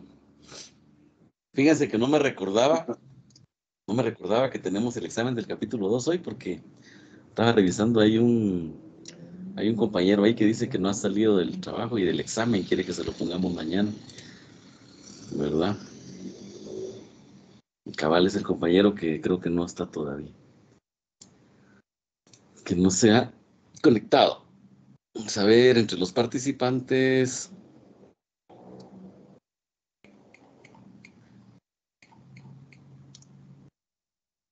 Sí, ahí estamos. Bueno, continuemos, son las 6:15. Se nos está yendo el tiempo rapidísimo.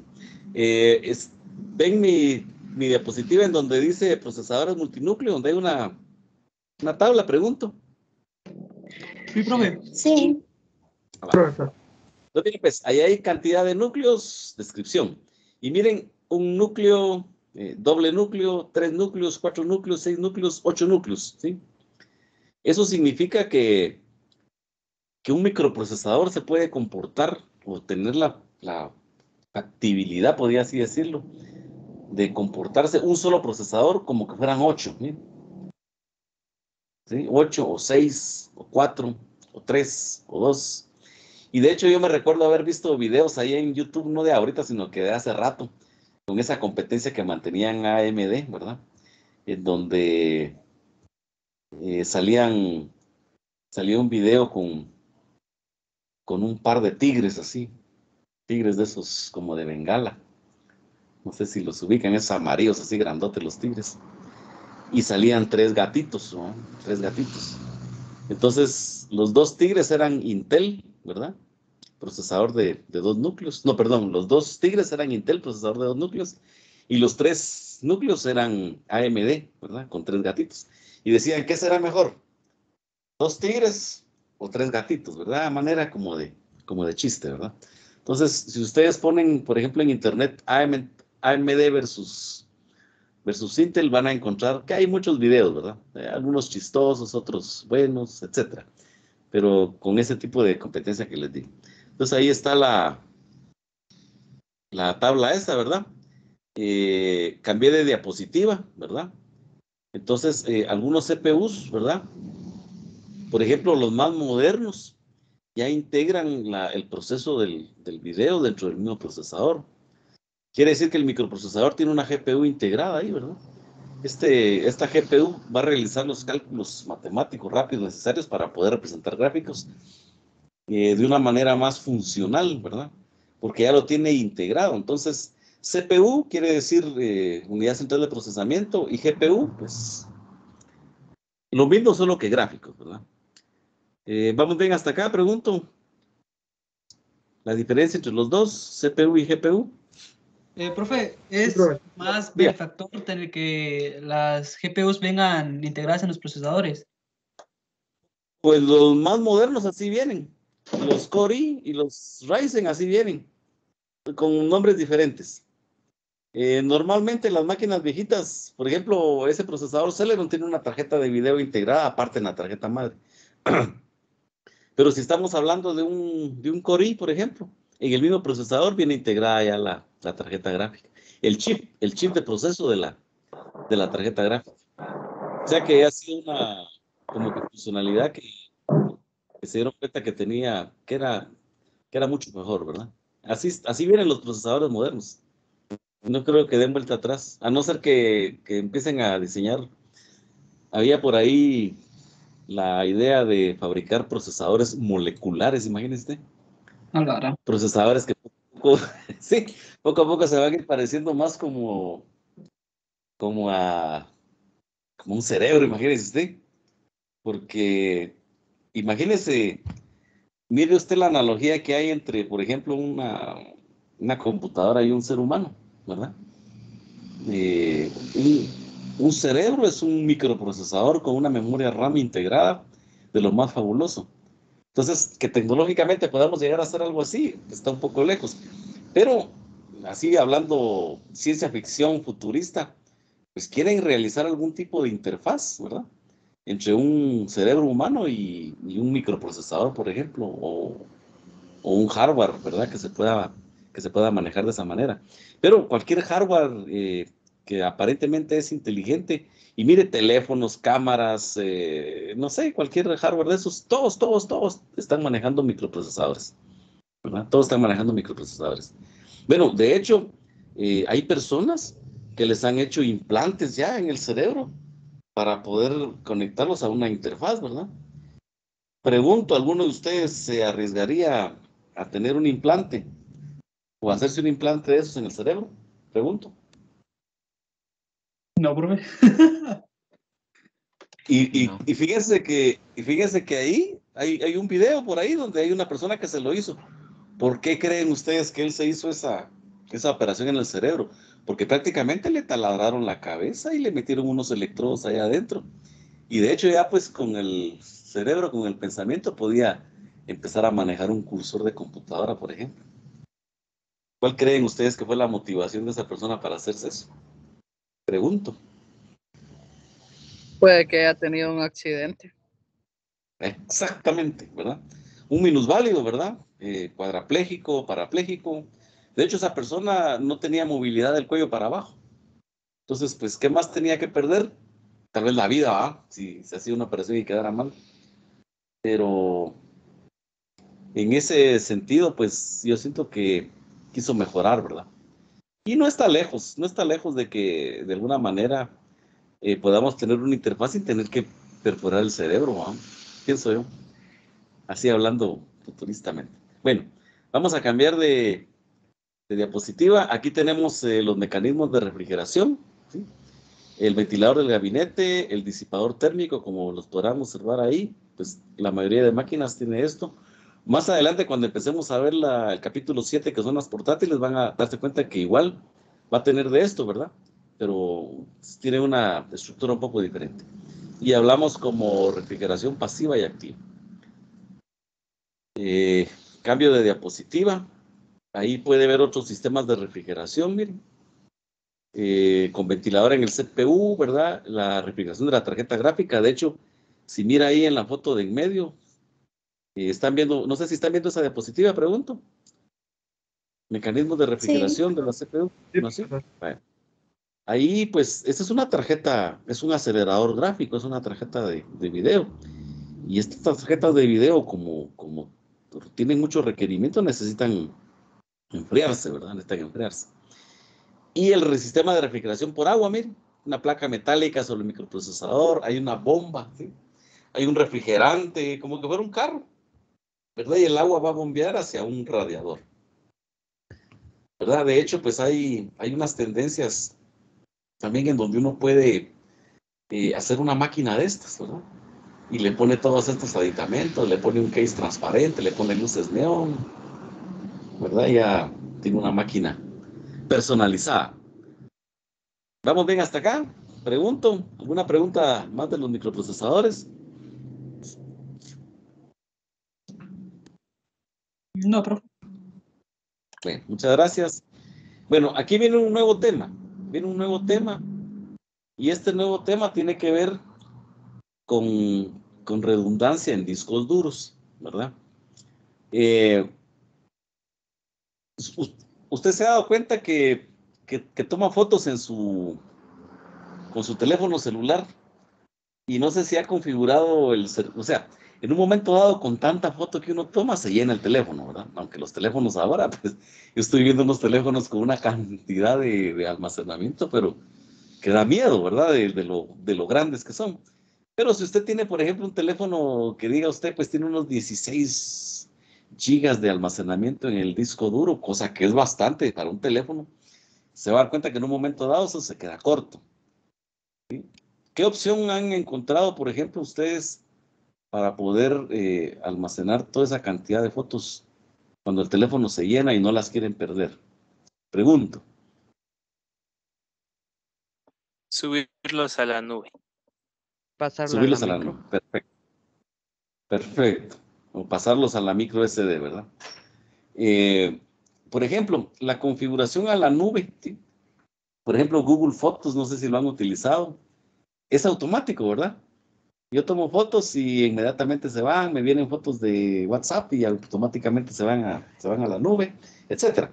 Yo puedo tener la facilidad de poder en un momento dado eliminarlas, ¿verdad? Dentro del dispositivo, para que pueda estar vacío. Miren, pues eso es una redundancia, ¿sí? Es una redundancia de datos, es una copia de los datos que yo tengo. Ahora bien, imagínese usted una computadora de un banco, en donde están almacenadas las cuentas de ahorro, de depósitos, etcétera, ¿verdad? Hoy en la actualidad, pues todo eso está de manera digital. Entonces, ¿se podrá el banco dar el lujo de perder esos datos? Por ejemplo, decir, mire, señor fulanito de tal, fíjese que ¿cuánto dinero tenía usted en su cuenta? Porque fíjese que aquí no aparecen datos porque se nos arruinó el disco duro. Pregunto, ¿será que un banco le podrá salir a uno con eso? Le cae No. demanda de una vez, profe. Se muere uno, usted tenía 100 quetzalitos y no, fíjese que ya no le aparece nada porque se arruinó el disco duro donde usted tenía donde el banco tenía su información de su cuenta y entonces pues aquí ya no le aparece nada, así que lo siento mucho. No, le da un ataque por 100 quetzales, no digamos por una cantidad más grande. Profe, pero Entonces, ¿qué digamos mecanismo? si se arregla el disco duro, obviamente si se cambia el disco duro, va a tener que volver a reiniciar todo Todo el actualizar el sistema. disco duro. Ajá. Ahora, ¿qué es lo que hace un banco, por ejemplo, para que esto no le pase? Bueno, pues un banco va a utilizar, por ejemplo, no un disco, sino que va a utilizar varios discos, ¿verdad? Varios discos para almacenar una información vital. Si un disco se arruina, no hay problema. Ahí está el otro disco de respaldo donde está la información, por ejemplo, ¿verdad?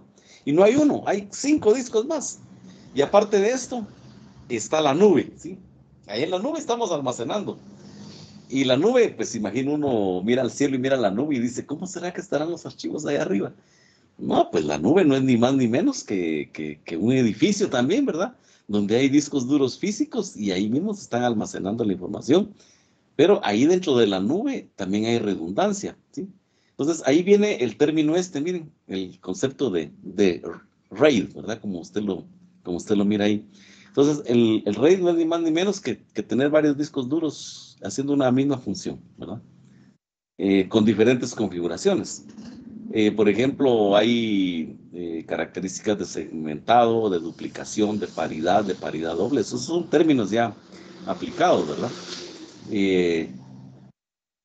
¿Tendrá usted un RAID instalado en su máquina? Pregunto. No. No, ¿verdad? Porque yo pues un disco duro tengo. Sí es posible configurarlo dentro de un mismo disco duro, pero yo pienso que no tendría sentido. Porque si se arruina el disco duro, ahí, aunque yo tenga configurado, ¿qué? La partición con otras cosas, se arruina. Entonces, esa es la teoría de esto, ¿verdad? Y aquí hay varios niveles, miren. Y podemos hablar de un RAID 0, un RAID 1, un RAID 5, un RAID 6, ¿verdad? Y con alguna cantidad mínima de unidades. Por ejemplo, la mínima cantidad para hacer una redundancia son 2 discos.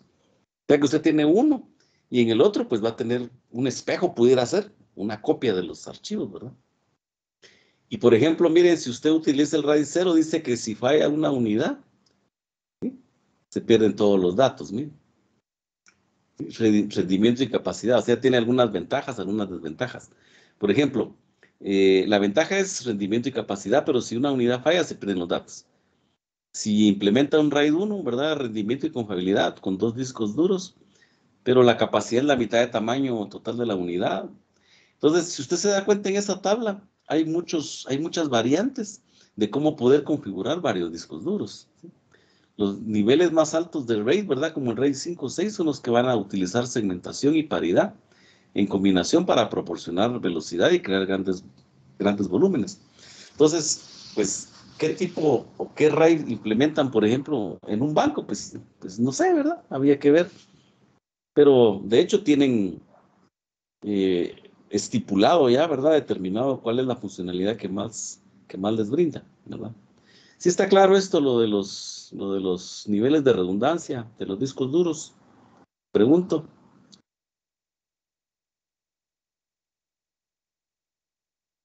Más o menos, en términos generales, ¿sí? Vale. En términos generales, a lo que hace referencia es a tener varios discos duros, ¿verdad? Para poder brindar, rendimiento, confiabilidad, capacidad, etcétera, ¿verdad? Si no estoy Muy mal, bien, ¿alguna pregunta? también Ajá. o sea, la diferencia entre una CPU de computadora y una de RAID es que también tienen, las de RAID tiene como un bit extra, si no estoy mal, que verifica y corrige un error, ¿verdad? Mire, pues, CPUs aparte y discos duros aparte, ¿oye? Ah, bueno. El nivel, lo que estamos hablando ahorita es con relación a los discos duros. Y la funcionalidad de los microprocesadores por otro lado, ¿eh? Sí, pues. Obviamente se maneja mucho, muchos aspectos tecnológicos que van unidos, ¿verdad? Por ejemplo, de eso que usted me menciona, yo podría decirle algunas memorias, ¿verdad? Que utilizan algunos bits de paridad para poder corregir, ¿verdad? Entonces, la idea, eso se mantiene a lo largo de todos los sistemas informáticos con relación a garantizar el funcionamiento de un dispositivo. No lo vemos solo a nivel de hardware, lo vemos a nivel de software, por ejemplo, los protocolos de transmisión de datos, ¿verdad? El protocolo UDP, el TCP, ¿verdad? Implementan algún tipo de configuración con relación a la información que mandan para que haya corroboración, por ejemplo, de lo que se está mandando y que algo llegue de manera segura. O sea, no solo a nivel de hardware, sino que también a nivel de software, ¿eh? Entonces, en este caso, los RAID, estamos hablando de los distintos discos duros y las ventajas que pueden tener implementar uno, implementar otro, o implementar varios a la vez, ¿verdad? La finalidad de esto es poder tener una especie de seguro en que la información que se esté manejando no se vaya a perder por un desperfecto. Y se arruinan los discos duros, se arruinan, ¿verdad? Se arruinan. Yo no sé si ustedes vieron una serie que se llamaba Two and a Half Men en televisión, dos hombres y medio. ¿Sí? Sí. Ahí, después de que sacaron a Charlie Sheen, que entró otro actor, Ashton Kutcher creo que se llama, sacaron un capítulo en donde le ponían a uno de los personajes ahí el trabajo en un data center, imagínese usted. Él tenía que controlar, por ejemplo, un rack ahí, o varios, o sea, rack, me refiero a un dispositivo o un armario en donde se colocaban discos duros y tenía que verificar las luces. ¿Sí? Y en cuanto viera alguna señal visible de que un disco duro estaba fallando, el trabajo lo único que tenía que hacer era sacarlo, colocarlo, agarrar uno nuevo y volver a ponerlo. Porque así como lo que nos está hablando el compañero de que al volver a ponerlo se tiene que restablecer todo, pues obviamente, dependiendo de la configuración, si un disco duro había fallado, al volver a poner el nuevo, entre los otros le volvían a cargar la información necesaria con la que tenía que estar funcionando. Lo chistoso de esto era pues que las personas estas no pudieron hacer algo tan sencillo como solo cambiar los discos duros, ¿verdad? Y que se volvieran a reconfigurar solitos, que era lo único que tenían que hacer, sino que terminaron quemando el data center, ¿verdad? A manera de chiste.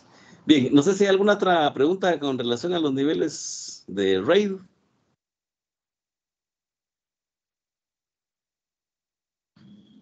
¿Estamos bien ahí? Bueno, son las 6:30. Pregunto, ¿cuánto tiempo necesitan para el examen del capítulo 2? ¿Media hora? Una hora. 45 minutos. Una hora, caballo.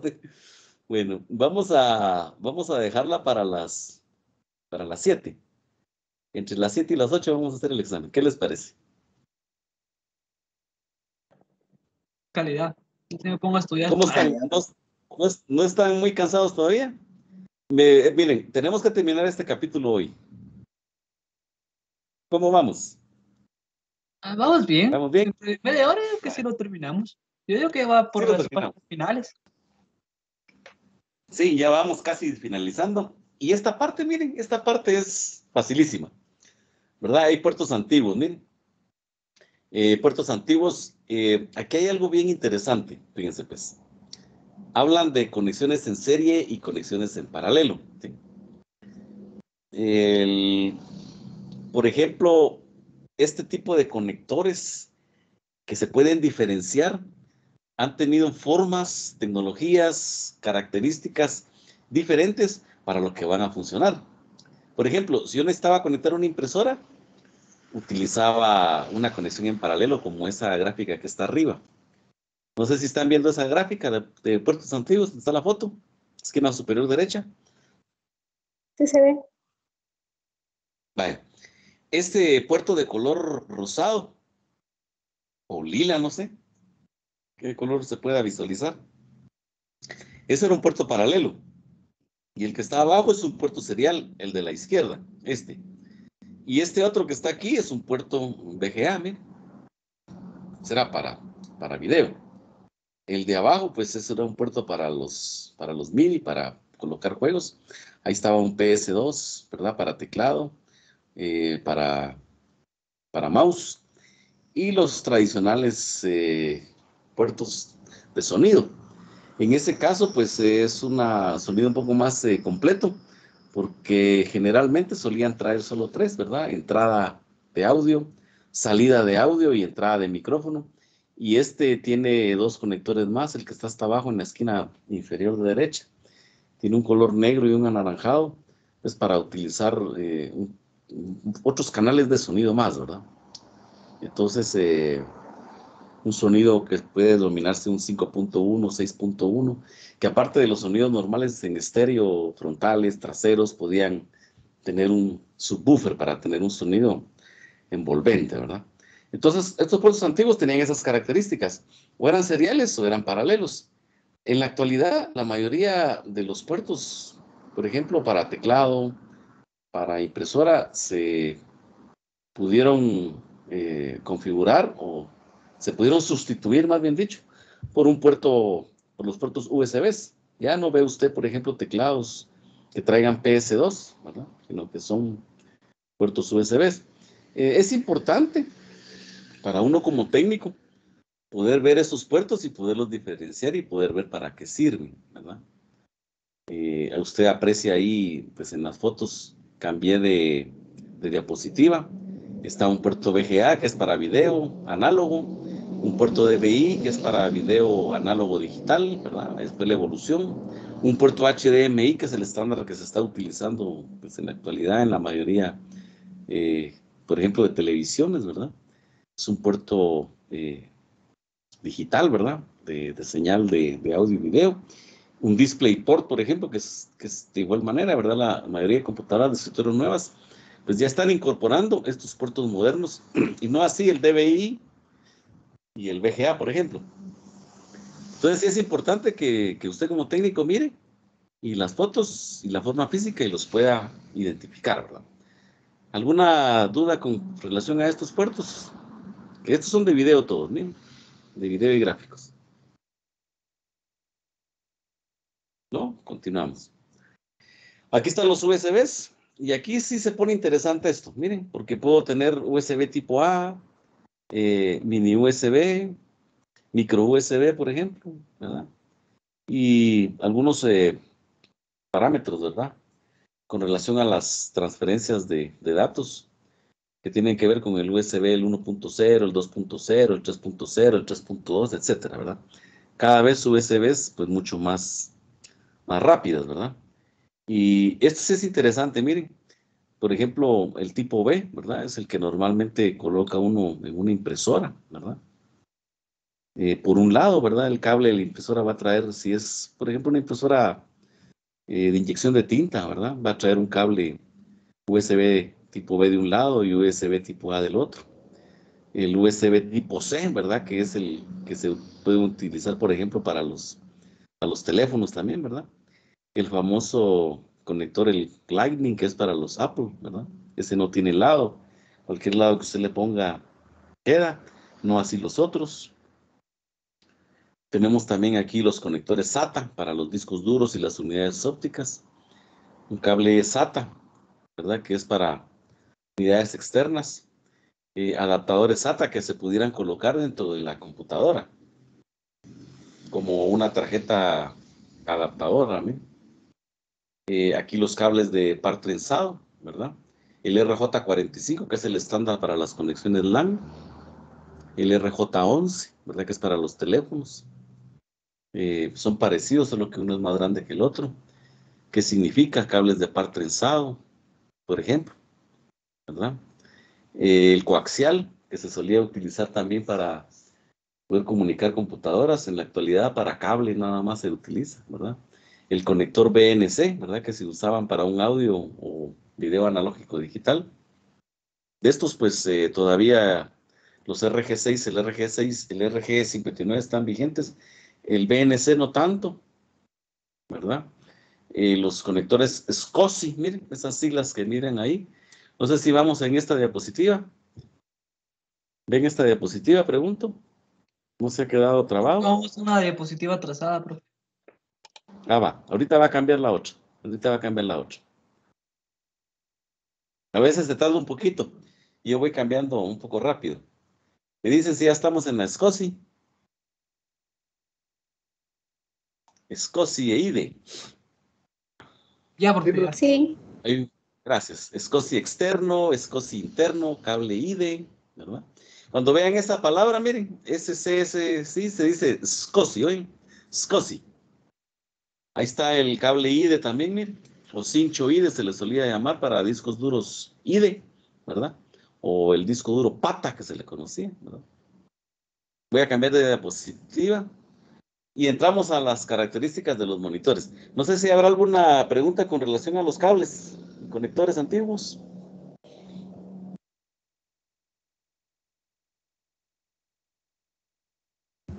No, profesor. Perfecto, gracias. Bueno, aquí entramos entonces, ya vamos casi que llegando a la parte ahí. Estamos con los monitores. ¿Qué términos podemos nosotros apreciar o ver de los monitores? Por ejemplo, la resolución, ¿verdad? Ahí se habla de resoluciones, son píxeles horizontales por verticales, 1920 por 1080, ¿verdad? 1080p. Hoy en la actualidad, pues estos valores se quedaron ya un poco cortos, porque usted está viendo que está existiendo ya el parámetro del 4K, por ejemplo, ¿verdad? Ya de un 1080p se fue al 4K, ¿verdad? Entonces, la resolución es la cantidad de información que se puede mostrar en una pantalla. Entonces, a mayor resolución es más cantidad de píxeles. Entonces, hay términos como la resolución del monitor de lo que les estoy mencionando, la resolución nativa, ¿verdad? El modo nativo y el tipo de conectividad con los distintos monitores. Aquí hay una funcionalidad de las televisiones, ¿verdad? En la actualidad, la mayoría de televisiones, estas grandes, planas que empezaron a salir en el mercado, venían con los puertos necesarios para poder conectar una computadora. Y no solo puede ver televisión, ¿verdad? Sino que puede ver una computadora a través de un conector VGA, a través de un HDMI, por ejemplo, ¿verdad? Para poderlo visualizar. Entonces hay una poca diferencia, diría yo, entre una televisión y un monitor, ¿verdad? Y de hecho, pues casi que están costando lo mismo. Opta uno en algunos casos mejor comprar una televisión que un monitor, ¿verdad? Pero dependiendo. Términos del monitor, ¿verdad? Cambié de diapositiva. Tenemos píxel, tamaño de punto, el brillo, relación de contraste, de aspecto, la frecuencia de actualización, el tiempo de respuesta, el entrelazado, sin entrelazado, etc. Son aspectos técnicos que tienen que ver propiamente con lo que tiene que ver el monitor, ¿verdad? Los estándares, estos han cambiado con el tiempo, ¿verdad?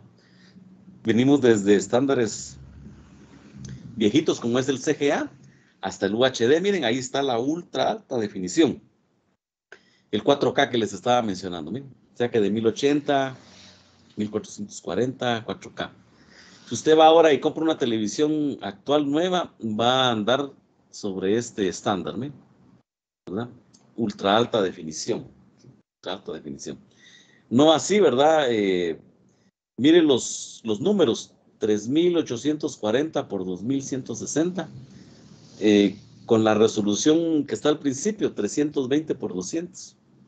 Entonces, obviamente, la alta definición, pues, entró ya con estos tipos de dispositivos, ¿verdad? No así los monitores anteriores.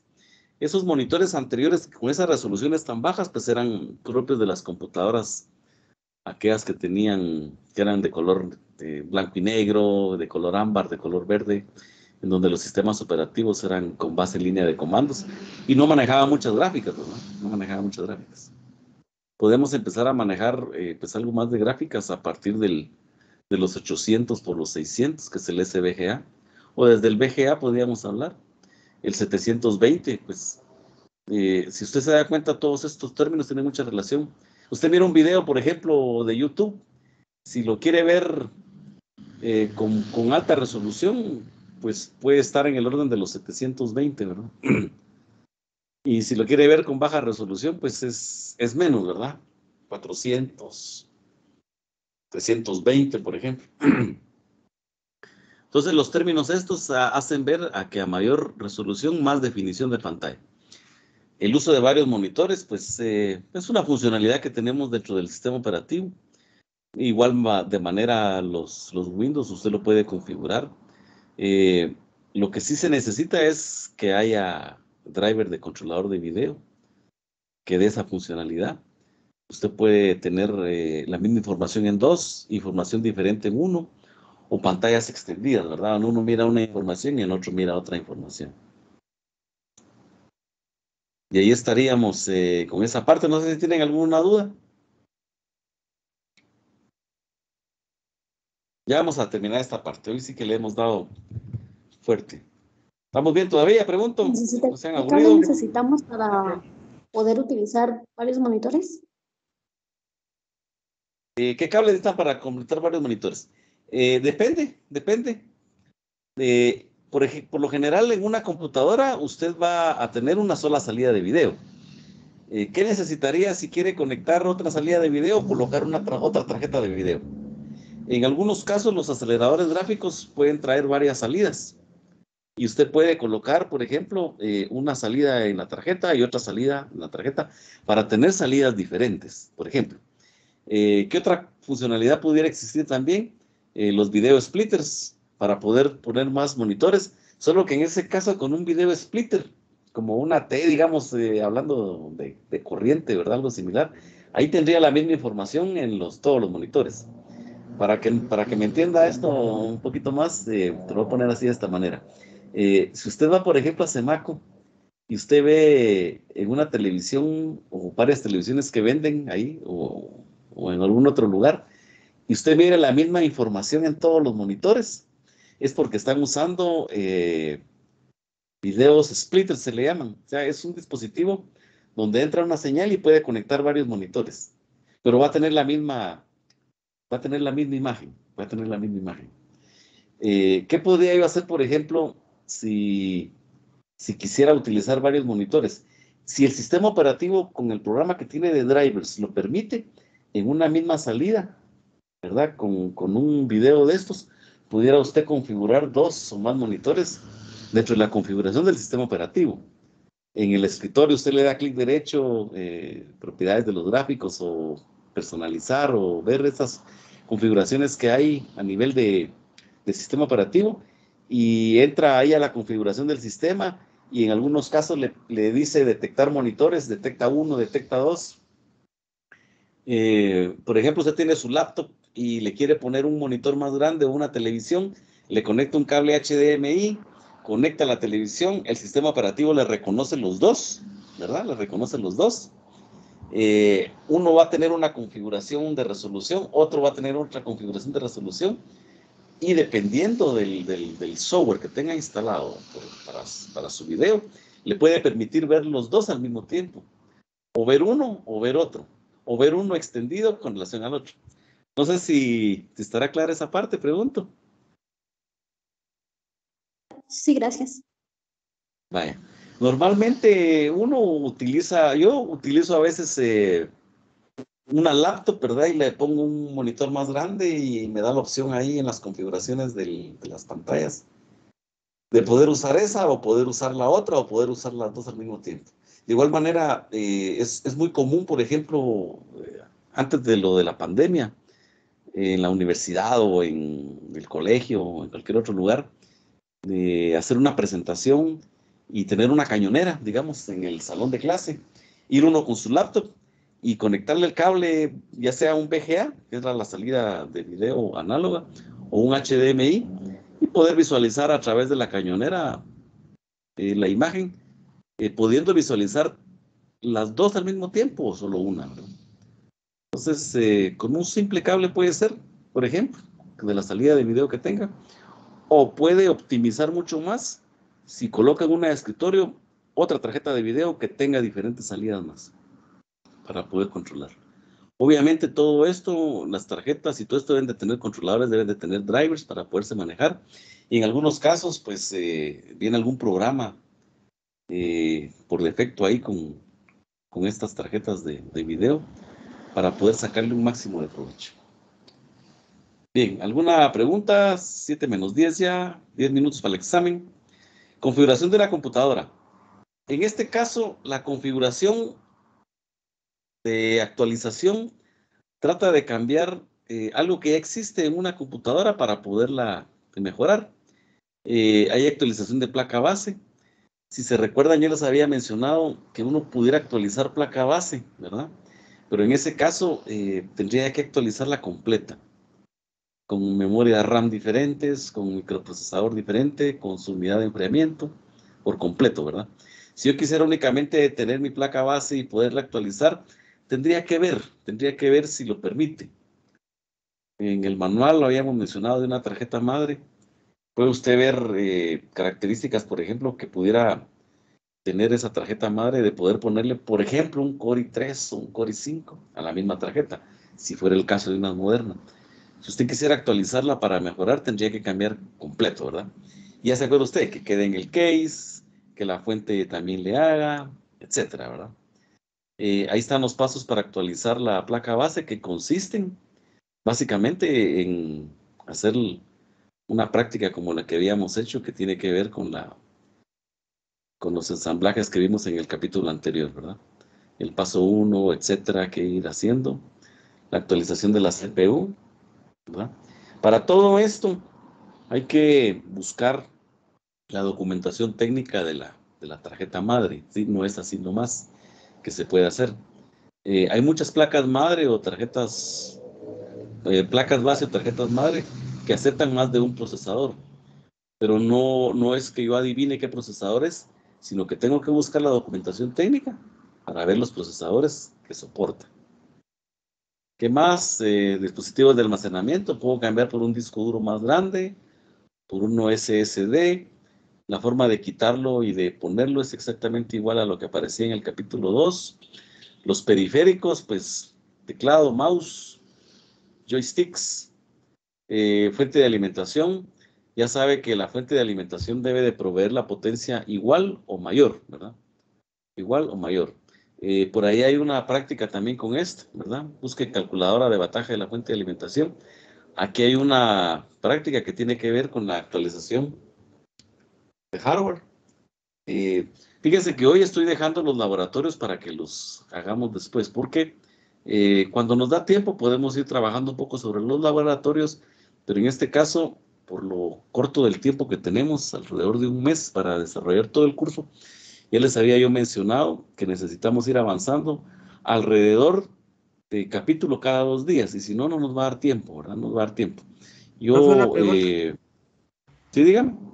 ¿El examen lo va a pasar hoy o hasta mañana? Hoy, no, hoy, ahorita a las 7 lo pasamos. Hoy, Ahorita a las 7. el capítulo 3, ¿verdad? No, capítulo 2.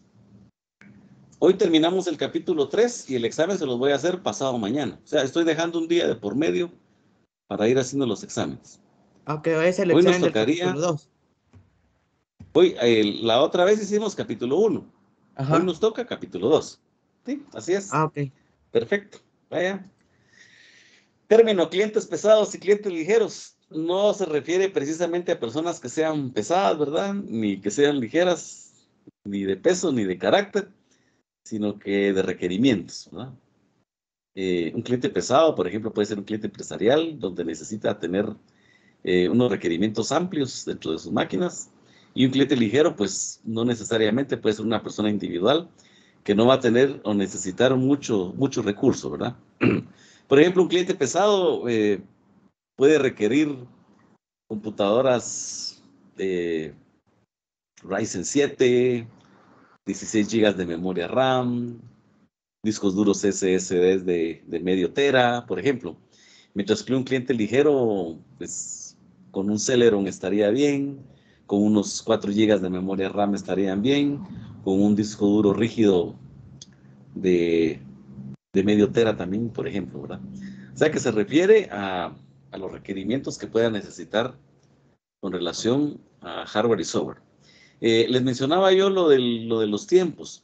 Yo necesito, por favor, mucho compromiso de parte de ustedes en que vayamos avanzando con los contenidos y que vayan leyendo los capítulos con suficiente tiempo, que vayan avanzando y que vayan realizando los laboratorios también. Como ya les mencionaba, pues no los voy a colocar todos, o sea, no los voy a tomar todos, pero sí es bueno que los haga todos, los de la plataforma de NetAcad que yo estoy colocando, porque en la medida de lo posible, mientras más usted los pueda comprender y me pregunte dudas sobre los laboratorios, se va a formar mucho mejor, ¿verdad? Pues el curso está bastante intensivo y estamos tratando de que salga todo de la mejor manera posible. Cambié de diapositiva. Hay un dispositivo que se denomina NAS. ¿Bien? Estos son dispositivos que se colocan dentro de la red o directamente con una computadora y ahí voy a poder colocar más discos duros, ¿verdad? Esto me brinda más funcionalidades porque puedo implementar servicios de red, funciones automáticas de copia de respaldo, poder meter servicios dentro de esos discos duros, etcétera, ¿verdad? Estos dispositivos de almacenamiento, pues prácticamente son como servidores que están conectados a una red para proporcionar almacenamiento de datos a nivel de archivos y clientes. Y este es el último tema, ¿verdad? Que tiene que ver con los métodos de eliminación seguro, ¿verdad? Los desechos de reciclado, por ejemplo. Hoy, en la actualidad, pues tenemos que tener mucha conciencia, diría yo, mucha conciencia con relación a la sostenibilidad del medio ambiente, ¿sí? En la actualidad usted se da cuenta que se habla mucho de eso, ¿verdad? De ser verdes, de conservar la energía, de no dañar el planeta más de lo que ya lo hemos dañado, porque en la actualidad están viéndose una gran cantidad de desastres a nivel mundial por los cambios climáticos que el mismo ser humano ha ocasionado, y parte de estos cambios climáticos es el manejo de los desechos, ¿verdad? Esos desechos que generan los equipos de cómputo, si no se procesan de manera adecuada y, por ejemplo, van a parar a un basurero normal, ahí tienen una especie de componentes contaminantes que se filtran en las capas de la tierra y pueden ir a contaminar mantos freáticos, se les denomina. Son fuentes de agua, por ejemplo. Entonces, ¿qué les vamos a dejar a las futuras generaciones si no tomamos medidas al respecto? Entonces, Cisco, pues, muy consciente de esto, implementa dentro de los contenidos esta parte, ¿verdad? En donde tenemos que tener especial atención con los manejos de las baterías, los kits de toners, cartuchos, reveladores, disolventes químicos, latas de aerosoles, teléfonos móviles y en general, pues con las computadoras, ¿verdad? Hoy está muy difundido el aspecto del reciclado, ¿verdad? El reciclaje. Y hay muchas empresas que se están encargando de manejar estos desechos también de una forma ecológica, ¿verdad? De una forma ecológica. Entonces, hay unos términos, lo interesante aquí son estos, miren, los SDS, ¿verdad? Que van a contener la información sobre la reactividad, incompatibilidad química y cómo procesar esos materiales, ¿verdad? De desechos que se están generando. Y ahí se acabó el capítulo. Pregunto, ¿dudas del capítulo?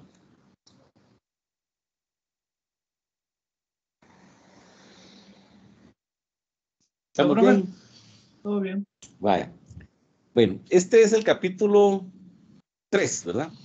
El examen del capítulo 3 sería para el miércoles, entonces, por favor, ¿verdad? Vamos a dejar un día de por medio para que les dé chance todavía continuar leyendo, y yo esperaría que ya el capítulo 4 ya lo estuviéramos leyendo, ¿verdad?